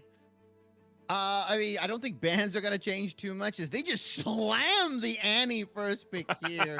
Elysium Blaze, unfortunately, they do lose 2 bans for the series because of some unfortunate not following the rules, right? Not following the game limit here for some of the players. So hey, just hey man, follow the rules. You got to get rule struck by teams. I mean, a lot of people want to win at any cost, and I don't hate Dorado Gaming New for kind of using that to their advantage. It clearly worked, right? They got to get some of their champions. They looked really strong on some stuff, right? Want to see if Elysium has some trauma bans here, right? If they ban the Trinimir F, they ban anything else out. Let's see if they pick up the Rumble in the round 1 here, or the round 1 rotation for these picks, because last time it got banned in round 2. And I truly think that Elysium Blaze's sub, if he does play that Rumble pretty proficiently, he could really get ahead, because he looked better as the game went on. Unfortunately, he did drop 0-3 in the beginning, but he definitely knows how to play team fights. He's a smart player, and I want to see them kind of grab it for him. And you know, Shibby, I kind of agree with Tyler One on the Rumble deal. The only time you ever see this champion picked is either by one trickster absolutely cracked out of their mind on it, or it's just beyond broken and disgusting and needs to immediately get pile drive back into obscurity where the champion deserves to be, right? So I agree. I think that I would love to see a Rumble come through, but you already have that tanky-ish AP threat fulfilled now with the Gragas coming out. Ezreal also grabbed by Elysian Blaze's side, and it will be answered back by a Kaisa Hover at the very least for Dorado Gaming New. They're going to lock this in. Kaisa into the Ezreal. Could be an Annie mid, could be an Annie support. Kind of different builds going on there. What I've been seeing for the Annie support is kind of a Rilee's rush into Imperial Mandate, kind of consistently stacking that Tibber, consistently getting those charges off, instead of what we've typically been seeing. At least what was the original kind of build for Annie support was that Shirelia's. I've kind of been liking the more Rilee's AP kind of utility variant that we've been seeing, where she kind of can apply that heavy damage here. But the Vi, once again, coming through for Dorado Gaming New. And Ezreal, you might have Arcane Shift, but that's not going to get you out of the Vi ultimate. And really, Dorado Gaming New jungler looked really good in the early game on the Vi. No, certainly. The Vi, you know, we were a little bit worried about it given the composition that LEB decided to go for, but honestly, X still made it work, you know? Clutch plays, getting over the walls with that Vault Breaker to steal Barons and the like, but also just getting really good angles down onto some of the big playmaking champions on Blaze's side. Sure, maybe they ulted the Rakan one too many times, but at the end of the day, you can't fault a little bit of overzealous R action. We'll see what they want to do this time around, and I just think generally, this is a bit of a better team to make this call into. I mean, Ezreal, yeah, can't Arcane Shift away, but, you know, you pile drive this Twink down onto the backline and boom now. That's a big source of damage gone, especially with that Amumu really only being an initiator rather than what Chihuahua was on before with that Hecarim. I'm sorry. I agree. I have to fully agree with your statement there. Elysium Blue, though, drafting themselves a little bit of disengage with the Gragas. Want to see where they end up taking this. Is a bit of a tri-flex. I mean, Amumu can get flex bottom lane. Obviously, Gragas can get flex mid, top, or jungle, right? You mentioned they don't want to go for that kind of double AP. Regardless, Dorado respecting the Rumble, say, you know what, we're not going to give your substitute top laner the one top laner they play in solo queue. So regardless if you're not going to opt in for double AP or you're going to opt in for double AP, we're just not going to give you that option here. Syndra being taken away as the Silence and Gangplank as well. So kind of bans spread across the board for Dorado New. You've got a jungle ban, you've got some support bans, you've got mid lane bans here, and top lane as well. So I like what they're going for. They're drafting themselves a very nice composition, as Elysium are going to just run back what looks like the Zac mid. More CC is the answer, Niarco. They just didn't have enough. It's such a weird comp that Elysian Blaze apparently visualizes as a platonic ideal for what their team wants to play for, right? This is now, once again, 3 tanks with a lot of CC, all doing some amount of AP damage, and then you have an AD carry that is very avoidant, able to dodge out of the way of a lot of re-engage or pushback that Dorado Gaming can bring to the table in the form of that Ezreal. It, you know, kind of worked last time. I just think that Ezreal's a little bit worse here than that Xayah is if you want to go for the run back here. But we'll have to see now what Elysian Blaze does to round out the roster. They got the counter pick available at the very least. That Gragas still open as a flex as well, so you can kind of counter pick whatever you so desire here at the very end. But Dorado Gaming first, gonna round out the composition, grabbing the Leona at the number 4 slot here. Got 2 lesbians on the team, and we got a gay icon as well with the Pantheon. Yeah, I mean, just absolutely. I think, also there's a lot of glue eater CC on the side of Dorado New, right? You've got Yeah. the Annie point and click, you've got the Vi point and click, you've got the Pantheon W. And I think right now, Dorado New, they've drafted really good into this Ezreal, regardless of how far Arcane Shift can get you. You just can't avoid some of this CC. As now Elysium are just going for a kind of a brawl composition, right? Big beefy dudes in Zach and Gragas, Swain as well. They're just looking to kind of bump uglies with Dorado Gaming New here, and I think we're just gonna see a 5v5 team fight composition from both of these guys. Yeah, I mean, the Swain here at the very end, I think, is a really good spec from Elysium Blaze. Once again, we're keeping up the flex between the Gragas and Swain. Hopefully, there's a both champions that Grand Canyon is capable of playing as, to a degree, they are mid laners, right? So maybe this is going to be their answer. Instead of putting them onto something that is relatively stable and a known quantity in terms of the value they could get, like that Olaf is, here, just take the mid laner top. And honestly, I'm kind of down for this. I've said in the past that there's no real reason why people can't lane swap more, not necessarily in the middle of a game, but just lane swap, prior to getting into the round itself, right? There's no reason why mages cannot be brought top, especially if they scale well. Sure, maybe you don't have any kill pressure versus bruisers, but it's not like the bruiser's ever going to get on top of you if you lock in something like a Talia or an Aurelion Soul. Yeah, depending on what mage you're playing up there, we did see some Victor top a couple seasons ago. I know we've seen Lissandra top, if anybody remembers that nightmare. So I don't hate the idea of taking mages in the top lane.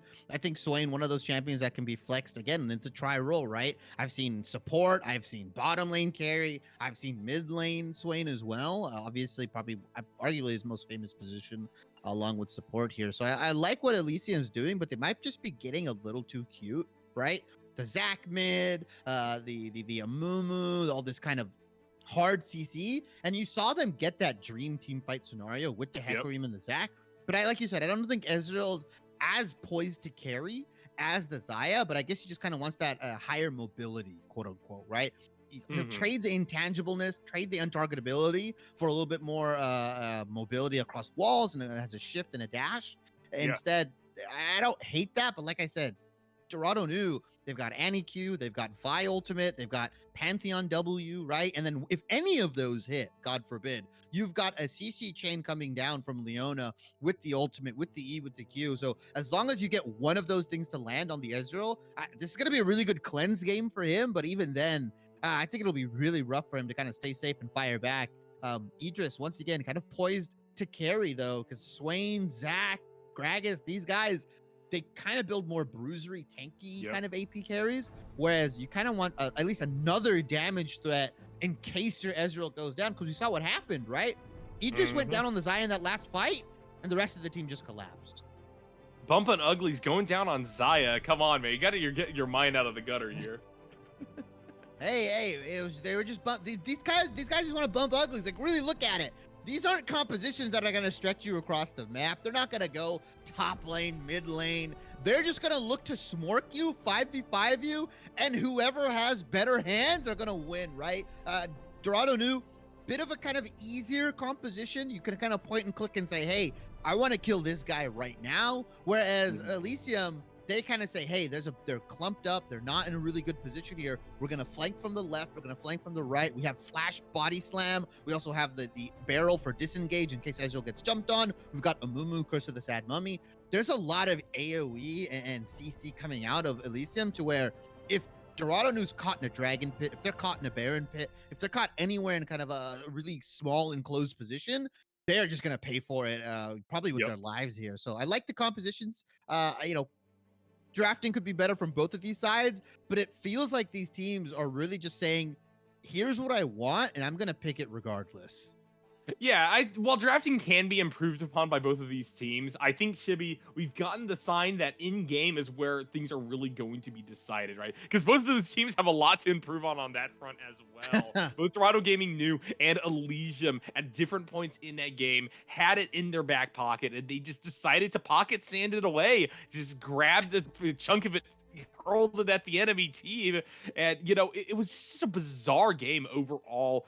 Dragged out to 40 minutes when after that initial Baron steal, I thought Dorado Gaming should have closed it out probably about 10 minutes earlier. But, alas, we are back onto the Rift. Currently, blue side is leading. Dorado Gaming anew trying to put this one away 2-0, go up and really knock down Elysium be a peg. For that in mind, we are going to throw it to a quick break, Shibby. We'll be back soon with game number 2. You were there through all my darkest days. You know me in my eyes, and I feel like I could spread my wings and fly. I burn the sky.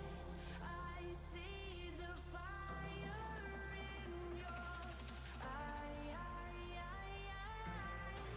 I come alive.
Hello, friends, and welcome back to the Blue Otter League Platinum Division. It's week number 3, it's game number 2. Dorado Gaming New and Elysium Blaze facing off against one another for the second time, with Dorado Gaming New coming out on top in match number 1. I love how both of these AD carries are just like taking cleanse. They saw the enemy teams, they're like, yeah, it's heal is useless, ghost is useless. I'm just gonna take cleanse and then pray that my mechanics are better here. Side swap for both of these teams. Dorado New taking game 1 on red side, and it looks like we said, Elysium Blaze opting in for that red side on game 2 here, picking up some pretty strong picks for themselves, right? We kind of knew what they wanted. They slammed the Ezreal Gragas pretty much immediately after the Annie was taken by Dorado New, but a bit of a different look for this team, right? Now they're going for more of a 5v5 composition, right? Global power with Moonshot. Obviously, Ek back on that Vi was really strong in game 1 into the Hecarim and into the kind of bullying of Grand Canyon on that Olaf. Though now Grand Canyon has opted in for Gragas, who I've kind of coined as the Malzahar of top lane. He's a really great neutralizer. He doesn't really win lane, doesn't really lose lane, just kind of is really tanky, can do damage, but you'll never really get the kill. He's just there. I think that's a bit uncharitable. Gragas is a baller champion. Anyone who plays Gragas is dedicated to winning, but they have some flash and pizzazz to them. Malzahar is just the single most boring champion in the game, right? There's no big explosive cask plays. There's no big body slams to get out of tough situations. You either die or you don't. You press R and you kill someone, or you don't. That's about it that there is for Malzahar, and that's the reason why I think Gragas is being picked so much in competitive play. They really have a lot of potential to act either as a facilitator or as a carry in their own right. Yeah, Zen going in on that with that level 2 advantage. Homie already taken low. We'll just be able to walk it off for the time being, but Zend is going to look for another angle. Has a Q up, gets a stun, and now with the Ignite, Idris immediately has to cleanse, tries to get to safety, can't quite do it, and it's going to be kills traded bot side, but SWBF getting first blood, I think, means that this is favorable for Dorado Gaming. Yeah, Homie also ended up picking the kill up with the Ignite here. So overall, I guess SWBF is saying worth, right? He's putting in an all chat saying, you know what, I don't care. I got first blood. I got double longsword plus the dagger here as Jason onto OP kill switch. And I think kill switch, you know, he was really good in mid lane last game, right? Keeping it even against a range versus melee. I expect him to do some pretty great things on this Swain, and so far trading very well into Jason.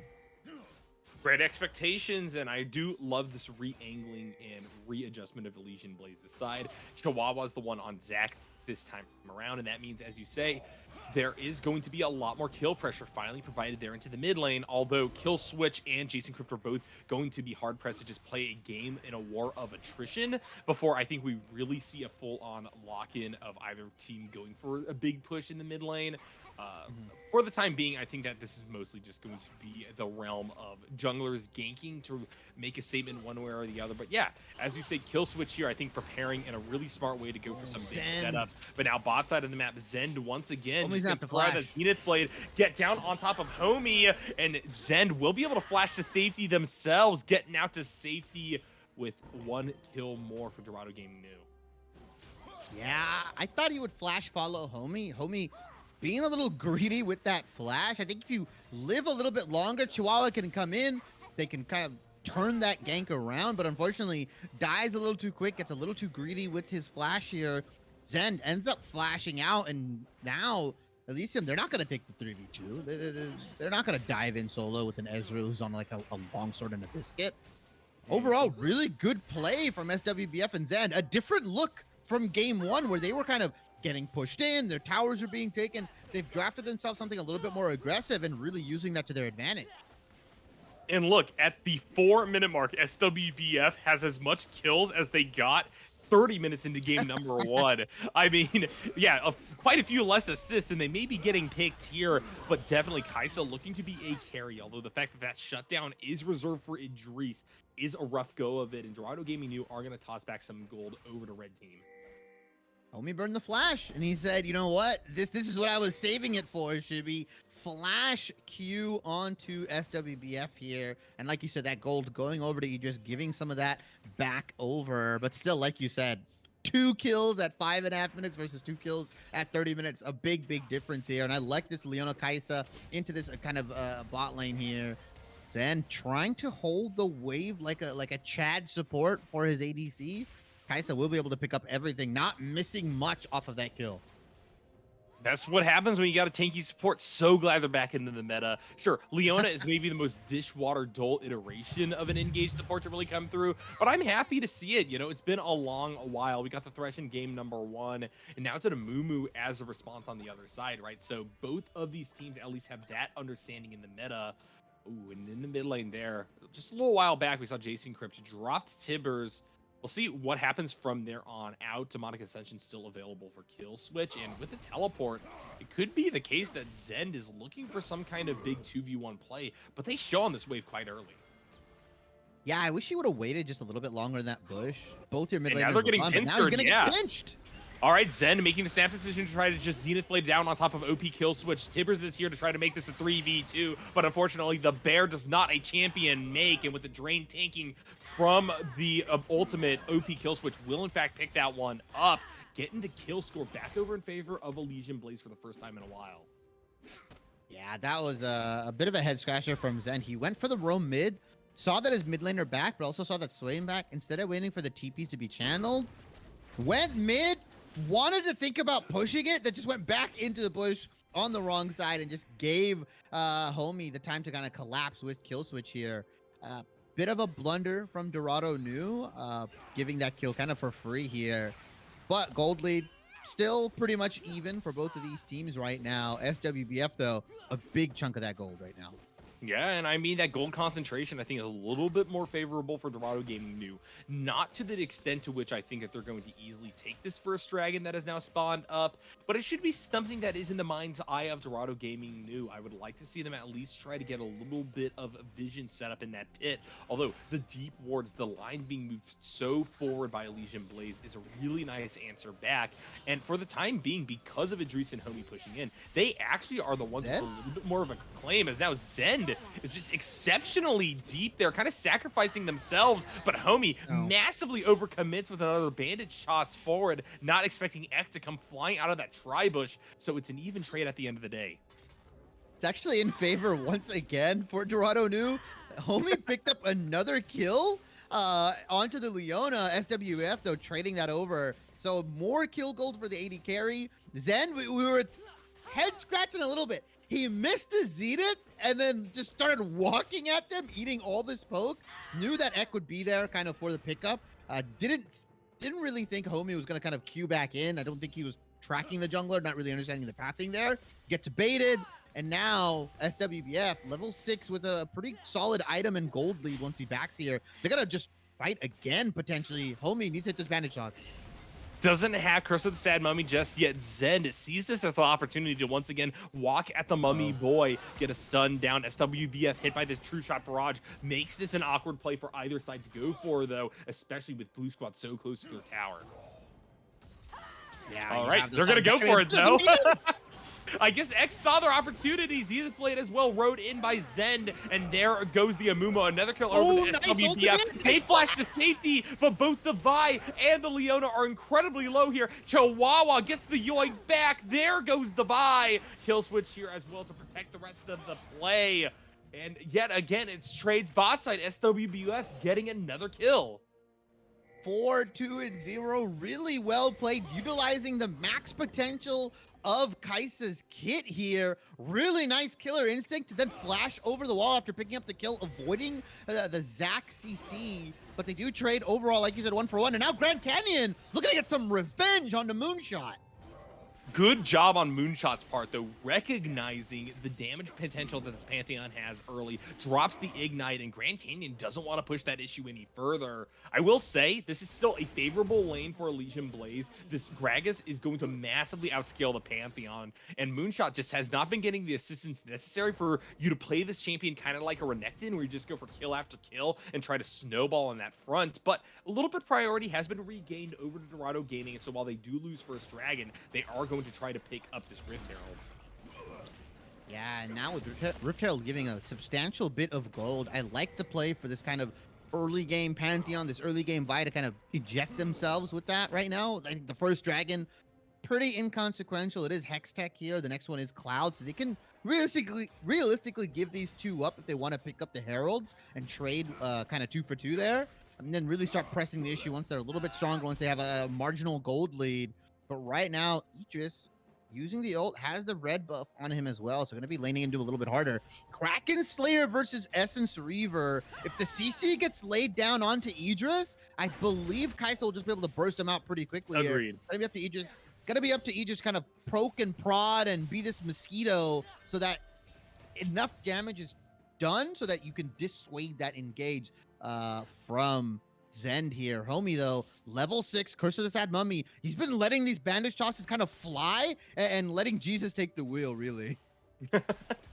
You know, I secretly hope that we see Moonstone Ezreal this game. I know that it's probably not good, but neither is Elysium Blaze's draft, right? Think about like how many health bars you have to keep up there with that item, and you're already still building damage everywhere else. So, you know, vaguely feasible at the very least. Now Grand Canyon's in quite a bit of trouble. Ek just gonna ride over the wall, deny the blast plan, gets the CC assist before the body slam comes through, and that means they're able to continue to give chase. Jason Crypt also here set up by their shield, and it's still just a straight up conga line running at the drunk man. He's getting hit under the tower by one more Vault Breaker tap, and Jason Crypt eventually cleans it up.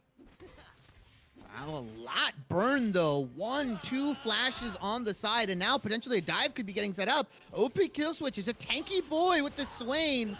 Zen just gonna send it early, and that is going to be a solar flare down onto Homie, taking them low. The Amumu going to now struggle to get in there and initiate with the Curse of the Sad Mummy without also dying. Because that's the case, Kill Switch just says, I'm just gonna leave you guys alone. I got an Annie to deal with in my lane, and now Zed sees the opportunity. They're gonna go in once more. Homie, in fact, will fire off their ultimate, but they cannot quite take down Zen because of it. SWBF with another killer instinct cleans it up alongside Ek. Jason Crypt getting walked down right now, and they're gonna eject that gold right into SWF. If they have to back off here, give the gold over to the Kai'Sa instead. They're gonna split it amongst 3 members. That's not that big of a paycheck, unfortunately. I believe it was 160, 170 split amongst them for the double turret plate. Now it's gonna be another 88 gold amongst all of them. So now you're getting what, 250 gold per champion here? That could have been potentially 500-600 onto SWBF alone if Vi and Leona backed off. But Nyarko, I'm just nitpicking. Dorado knew firmly cementing their gold lead, 2,500 right now. And I'm not too torn up about the fact that Dorado Gaming New are splitting the wealth down bot side of the map. You know, Ek has been doing a lot. They deserve a big payout on their side. And already, you have Kraken Slayer and Boots completed on SWBF. They're just going to have to take a little bit longer to lag time their way towards second item. But already, they're quite the powerhouse. Nobody on Elysium Blaze's side can really contest it. We're seeing in lane. And, you know, it's just icing on the cake that they get the Rift Herald charge down there. Moonshot trading into Grand Canyon. None of these top laners have their mythic able. Moonshot getting the full rotation onto this Gragas here. But so far, Grand Canyon looking much better in game 1. But now it's the bot side of Elysium Blaze kind of faltering here. And you mentioned that this isn't an ESA problem. This isn't, you know, a team that's kind of struggling playing with their player that they don't play with. It's a systemic issue, right? Across the team. They just have somebody going in. They're desynced. They don't really know what's happening. They're not really kind of firing all together. And that's what's causing these kills to be traded back. Homie going in multiple times, not really, you know, understanding who can be there on the map, who can kind of be on the counter gank, and SWBF picking up these kills, saying, I'll take 5 kills. I'll take the Kraken Slayer. I'll take the 80 carry lead. That's the thing, right? Even as much as it was, to a degree, a top gap in that game number one, with the Tryndamere getting massively fed, what lost Legion Blaze the game was the fact that it was a macro canyon. A Grand Canyon, in fact. An Elysium Grand Canyon. Yeah, as both of these junglers are poking and prodding, but homie, they're Oh. not leaving this guy alone. I mean, if that Zenith Blade landed, that was a dead Amumu, and now Oh, Idris yeah. and Chihuahua look very silly there in that bot side river, right? However, the Amumu, good spacing there, manages to get away, doesn't even get hit by that engage, so they're going to keep all their resources up and try to move towards a contest of the second dragon. Although right now, Dorado Gaming has already started it up. We'll have to see with the Pantheon here One-shot. if Legion Blaze wanted to try to play this out. I mean, Killswitch already has their ultimate activated because of the Pantheon. SWBF going super deep off the Killer Instinct, maybe a little bit too deep now. They are getting burned down. However, the Zax pass is still going to get popped. The problem is Idris is closing out on the far side of this one, and because that's the case, Ek is just going to have to hit that cease and desist, but now Amumu going to go into the crowd. They actually picked the kill up onto SWBF before they drop, but overall, that's a 1-for-2 play in favor of Dorado Gaming New. And honestly, that shutdown going over to Homie is perhaps the single worst thing to actually happen to Blaze in that situation. That's the epitome of this game, though, as Ek just wants a blue buff.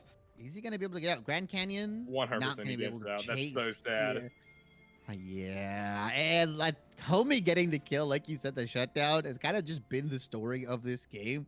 If 3 of these kills, or even 2 of these kills, land onto Idris, land onto Killswitch, any of the kind of carries for Elysium, we're talking a very different game right now. Unfortunately, though, all the right gold concentration for Dorado New. It's in their mid laner, it's in their AD carry. Heck, even some gold got on the Pantheon here. They went 2 for 1 in the trade. They also got the dragon here for the Cloud Dragon, so they kind of are inching closer and closer for that Infernal Soul.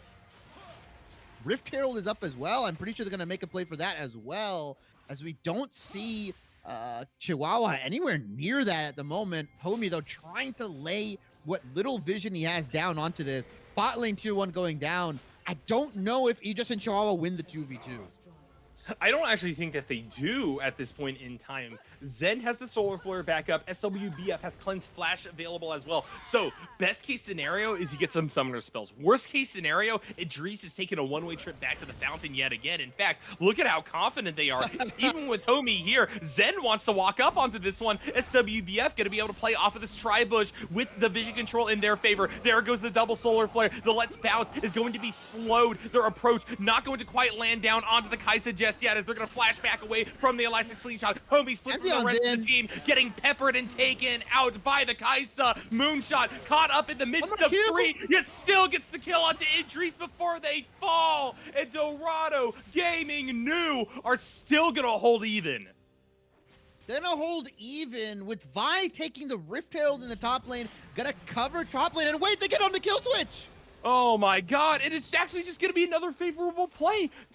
Legion Blaze cannot leave well enough alone. They were behind. They got an even play. They should have stopped. They already committed a lot of resources down here in order to make that go as a 2-for-2. But now they stay a little bit too long. They don't respect the vision. And so Dorado Gaming New not only get an extra kill, but they have all of that priority because of Ek as well.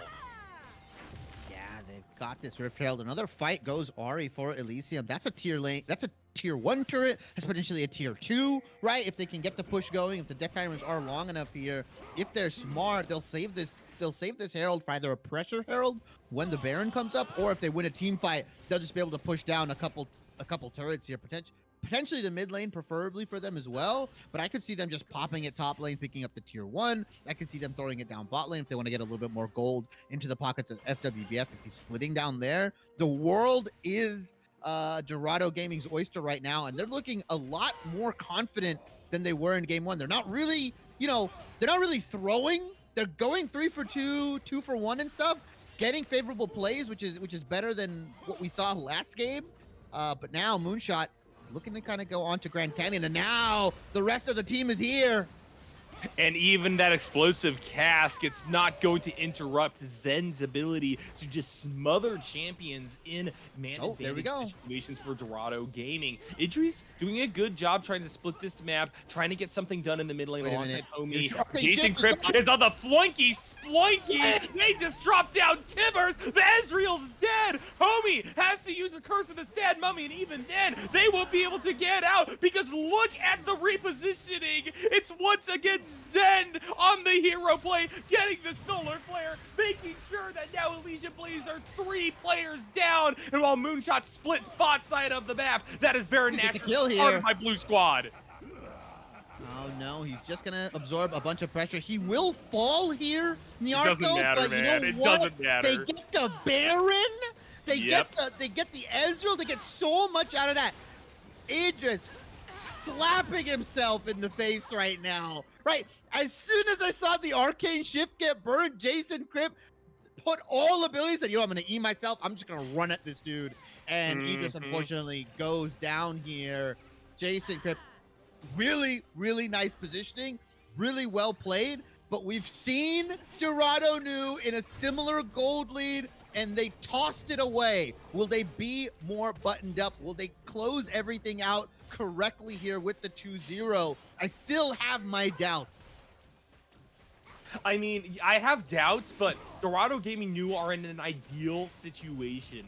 I know how this team plays to a degree, right? Ek and Jason Crypt were together on Horizon Gaming Zenith in the Metashift League. They were the runner-ups in that entire Platinum division. And it was very much off the back of just very, very good early game play that turns into dominant gold leads, dominant game states. And from there, it's very difficult to answer against either of these players. Occasionally, they go for the highlight moments, right? Occasionally, they'll run it down when they get a little bit too fed. But honestly, the coordination, the fact that SWBF is the one with the huge fat stacks means that I think that their worst tendencies are a little bit tempered here. And I see this as a pretty clean play to push forward and hopefully take down Elysium Blaze.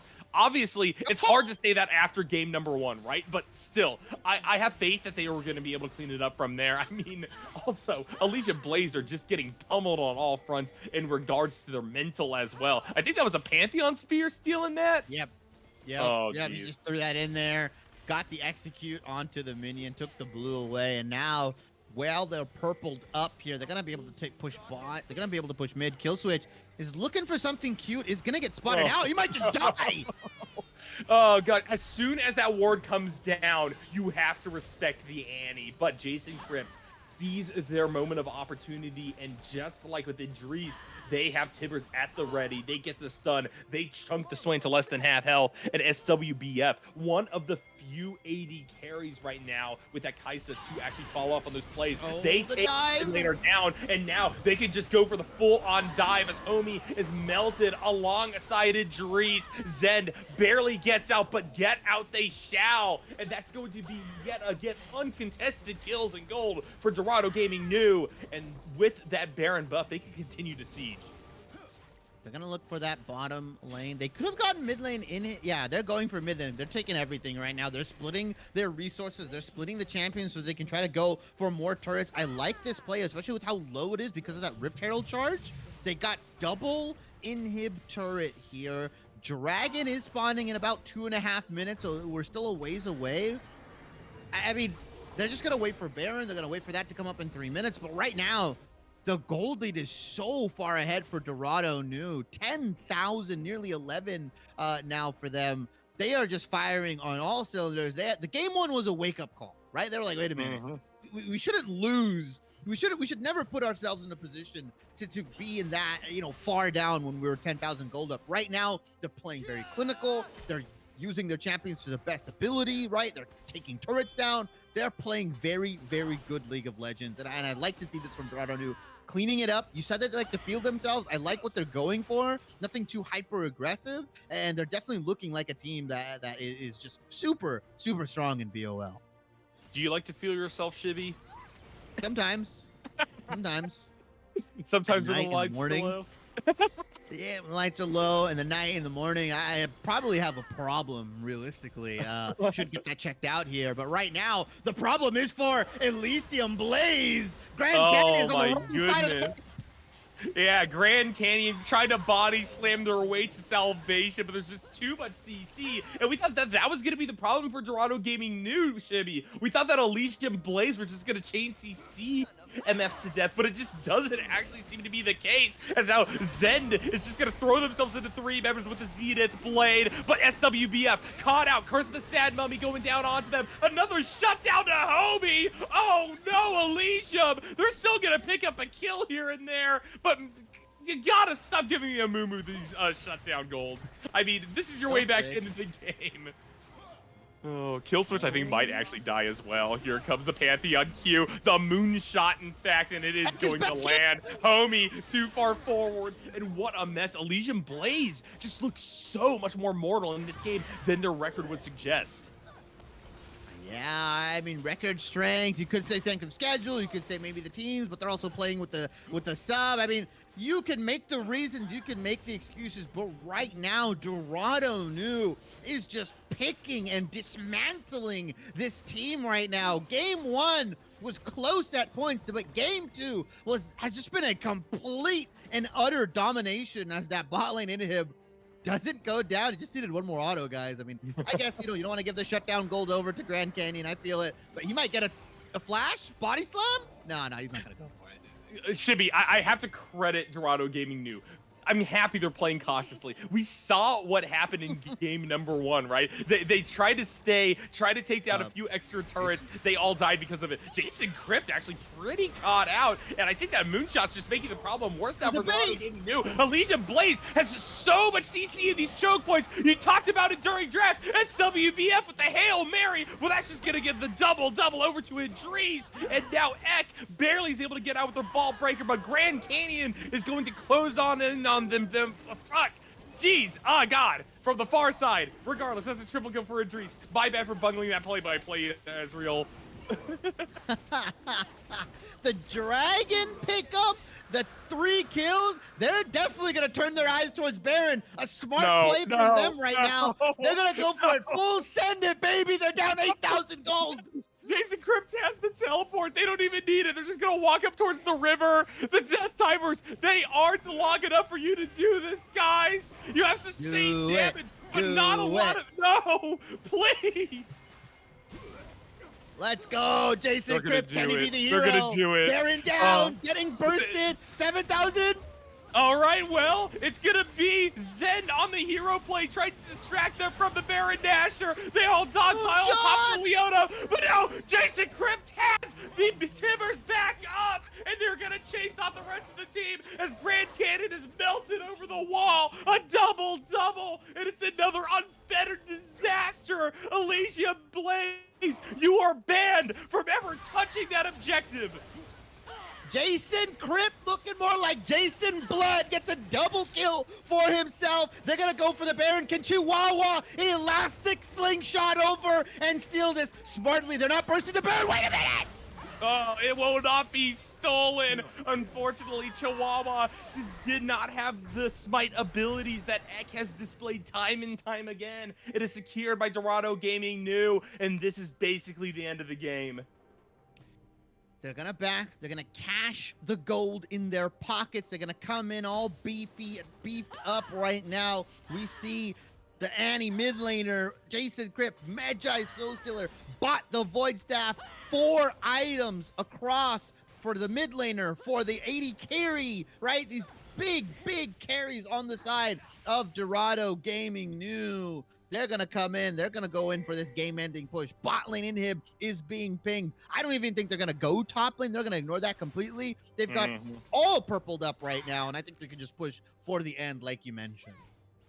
Big wave under the guidance of Ek there on the bot side of the map. That's where we're going to see a lot of the pressure applied. However, you also got to look mid. Elysium Blaze knows that they cannot step outside of their base, but the problem is I still think that Dorado Gaming New have the ability to just dive wherever they so desire. No matter where the fight is taken, Elysium Blaze is going to be with their backs to the wall as Killswitch tries to get some poke down onto Ek. Can't quite get it, but Chihuahua is going to decide to commit. Activates the left bounce. Jason Crypt being taken low still is able to get out from the backside of that fight, and now Zen is going to go in alongside Moonshot. The Pantheon is taken down. What? is going to be Dorado Gaming off the back of SWBF, laying waste to all 5 members, and that is going to be a 2-0 for the underdogs. Dorado Gaming New came in with the plan. They executed perfectly. The draft, the picks, the laning, the team fighting. DGN take it 2-0 in the Blue Water Platinum League.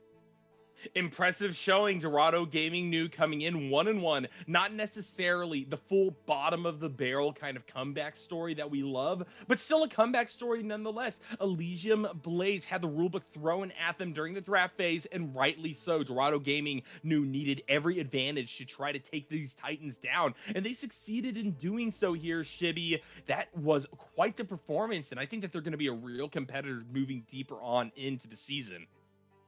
Look, they've got a couple things to clean up, Niarco. Let's look at it a little bit more. They kind of messed up the mid game, but I'm all in with you, right? Dorado Gaming New coming in, like you said, as the underdog. They have the picks, they have the players. They played really well, right? Different individuals were carrying on this team, right? Moonshot in game 1, Jason and SWBF in game 2. They're flexible in style. I think if we can keep this going, if they can shore up some of that mid-game weakness and really start clamping down, like you said, on closing games out cleanly, this could look like a team that could make it, semifinals, grand finals in a Blue Otter League. Not to be counted out, though. Elysium Blaze played a very good game 1, trying to make that comeback staging in air, but game 2, just a bit of a head scratcher. They just look very desynced. They've got some things to work on, but I have a feeling we're going to see these two teams again. No, doubtlessly that's going to be the case. And, Elysium Blaze, regardless of how their roster gets impacted from here on out, right? If they have to stick with their top lane in the form of Grand Canyon, for instance, I still think that what we're going to be seeing is Red Squad be very competitive, right? This clearly is an upper crust team that they had to just face down in Dorado Gaming New. And maybe even if they faltered here a few times, cleaning up, getting a little bit more of a bond, or getting maybe their actual top laner back into the fray, all those things I think means that they will continue to win games and continue to push deep. We're probably going to see them in the elimination rounds, and I particularly would love to see a rematch between these two teams on a little bit more even of a playing field, right? I want to see 5 bans coming through from Elysium to try to answer back against the absolutely destructive, dominating performance from some of these players. That Vi in particular from Ek, 2 games running, absolutely wonderful. Kind of the dark horse, really undermentioned in my opinion, just because they were not the ones getting the kills, but they were the ones securing these champions, making sure that the kills went over to the right people, and that would be one of my votes for MVP because of it. They got a Baron still, Shibby. Come on, man. Yeah, I think if we're looking at consistency, I think, like you said, Ek played phenomenal game 1, played phenomenal game 2 on the Vi. I think some of the OTs were a little bit suspect, but like you said, got the Baron steal, played really well, facilitated his team, while different individuals hard carried on the side of Dorado New. I definitely think they don't do that without Ek. So I have to agree with you. And I'm jungle biased as well. So yeah, Ek gets my MVP vote as well. All right. Well, with that all in mind, guys, we are done for tonight. 2-0 victory, Dorado Gaming New over Elysium Blaze, but don't count either of these teams out yet. We've only just seen an inkling of what they're capable of, and we got a real banger of a season ahead of us. Shibby, cannot wait to cast with you again next week. Gonna be an exciting time. Shout out to Pop Tart on production as well. Could not be doing this without her. And shout out to just everything that the BOL has to offer. We got GameStar most of the weekdays to come through and watch, and it's always just a banger in the BOL. I say that every single cast, but Shibby, when has it ever not been the case? Another week, another Baron steal, 2 straight up Baron throws, by the way, in the course of a single 2-game series. IBS, it's a similar story, absolute craziness down there, and even above us in Plat, I'm sure that there's a bunch of crazy stuff going on as well. But all this in mind, this is going to be it for the stream. We're gonna have a little bit of a raid. I begged and pleaded with Pop Tart, get us to raid Midnight Sumo. Sumo is the one real sport that I like to watch. I say real as a non-esport, but we all know League of Legends is actually just as much of a sport, if not more of a sport than a lot of these things. But yeah, I'm gonna be hanging out over there. Come chat with me if you have any thoughts about casting or about sumo itself, because I am proselytizing that sport quite hard. Regardless, though, that is going to be it from us tonight. Everybody have a good one.